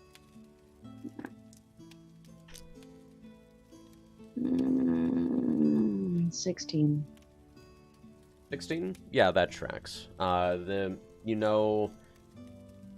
This section is a bit more, slightly more industrious makes and wares. So the smithing forges being in the direction that Piranesi is pointing makes sense.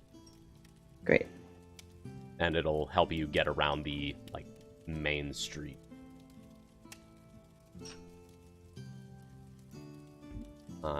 As you make your way down, you hear a couple of bangs and booms and cheering, suggesting that some fireworks have gone off and people are celebrating the garrison beginning their march.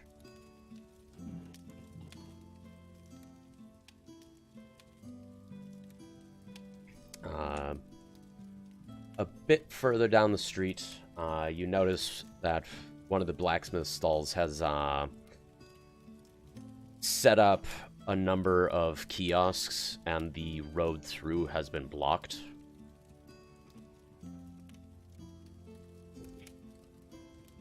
Piranesi grumbles a bit, but you remember passing by an alleyway a little bit back.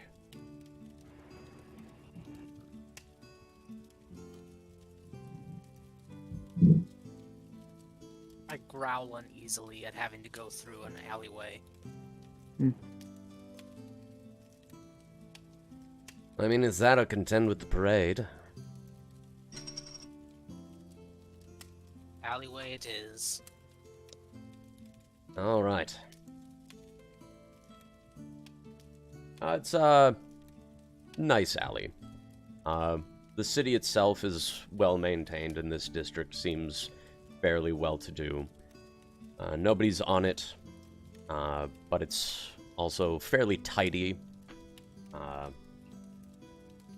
A bit wider than a standard alleyway, if just because it seems like this also acts as a bit of a common space for the buildings flanking it.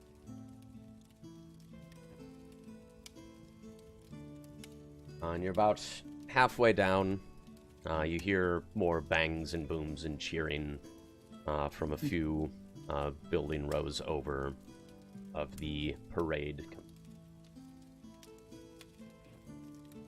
And then a cart rolls across the alley in front of you from a little alcove. Armor up. And from behind you, you hear a somewhat familiar voice saying, "You have something that belongs to me."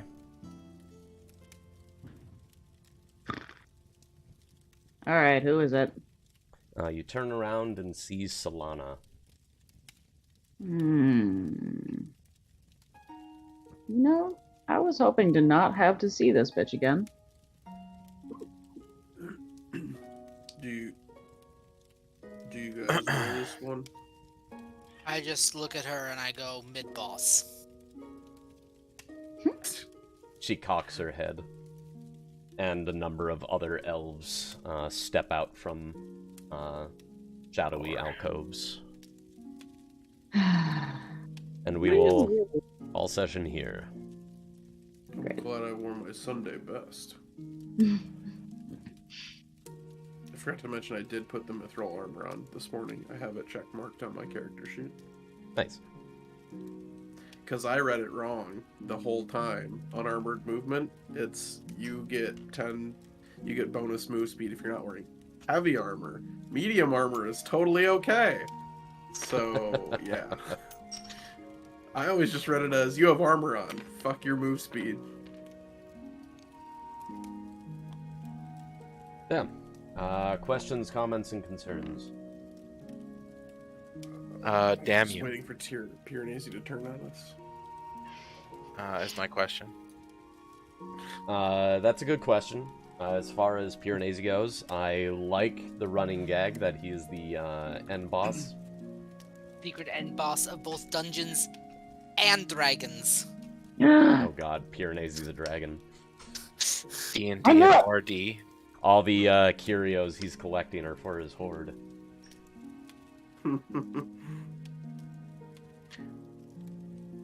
Passenger is slowly diminishing his hoard by buying things from him and Hey, adding to he the either gold. gets a curiosity or he gets gold. Yeah. Yep. But It's a win-win. curiosity is just so much more enticing. Like, I hate that I like that idea. Mhm. A dragon who's equally satisfied with trinkets and gold. Yeah. Not even Trinkets, necessarily gold. valuable trinkets, just trinkets. This is Yeah. the real trick here is that it's a fairy dragon, Oh, yeah. right? It Shiny! is pro brain. Tchotchke I mean, Town. If Yeah. you like that idea, I'm just saying, even though I haven't written much, you're gonna love some of the shit I've written for my world that I'm still writing. Nice. Nick, Moose, Alex, tomorrow. Yep. good to go. Yeah! 6:30. Yeah. I'll be there. Okay. Yes, sir. Or possibly be square. Oh, dude, you wouldn't want that. I don't know. I might. I'll put out the roll call.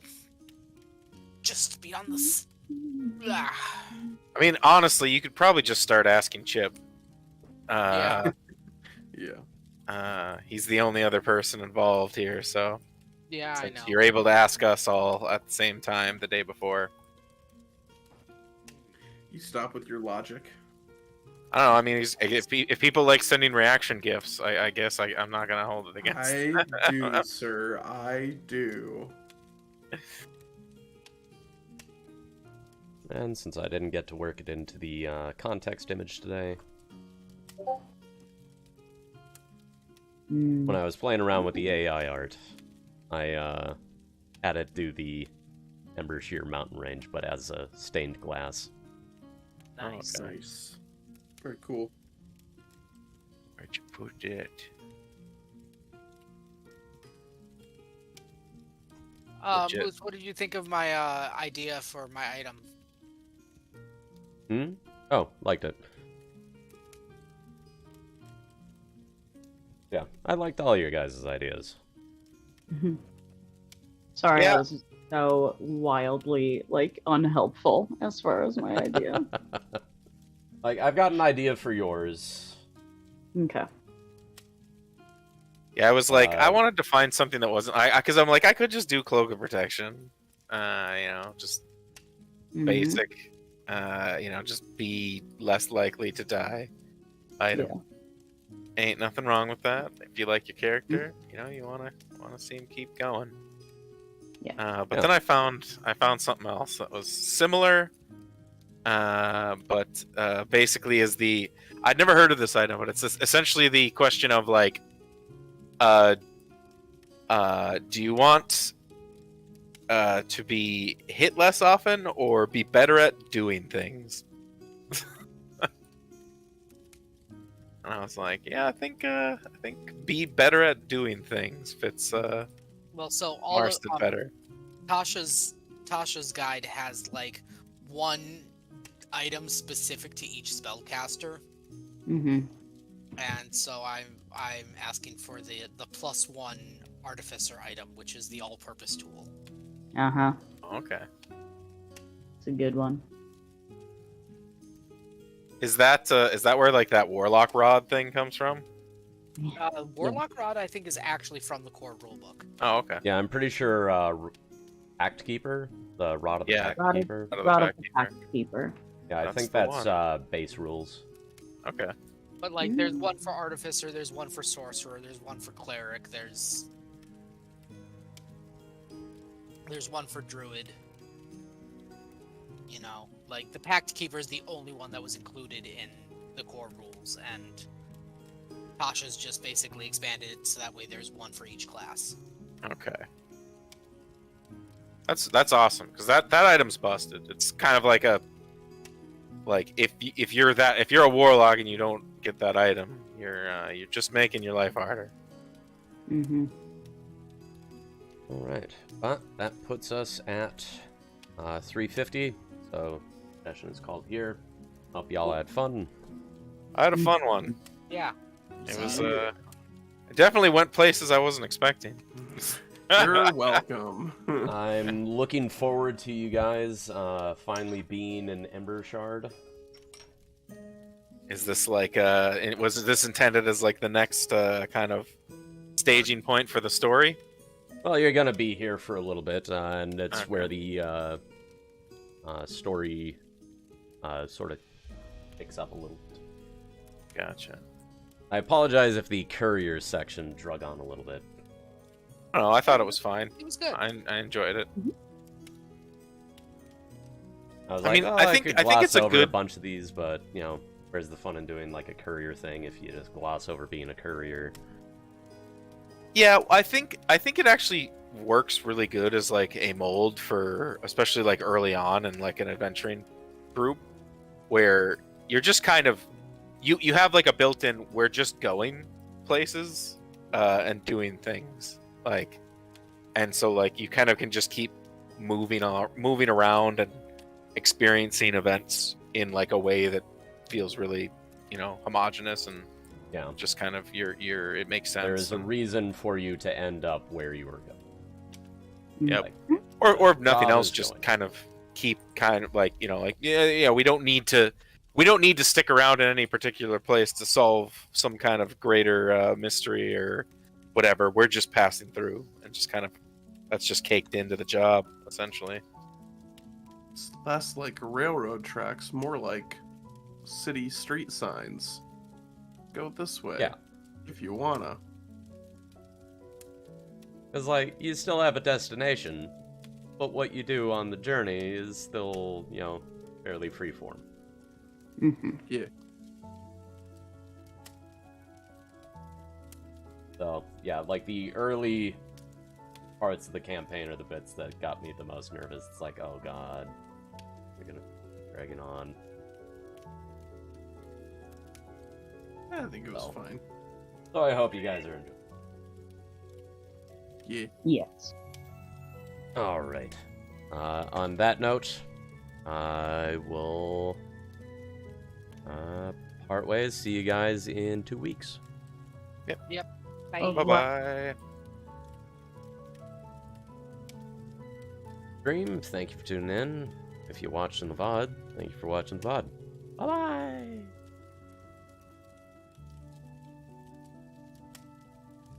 What is that? Is that the goblins? Oh god, that's the goblins, ain't it? Did you? The fucking goblin.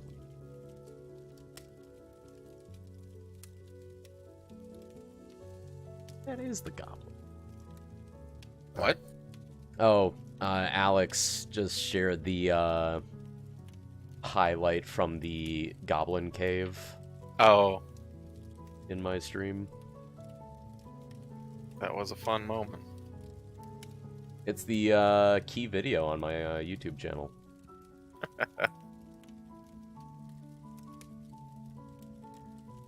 Alright, stream.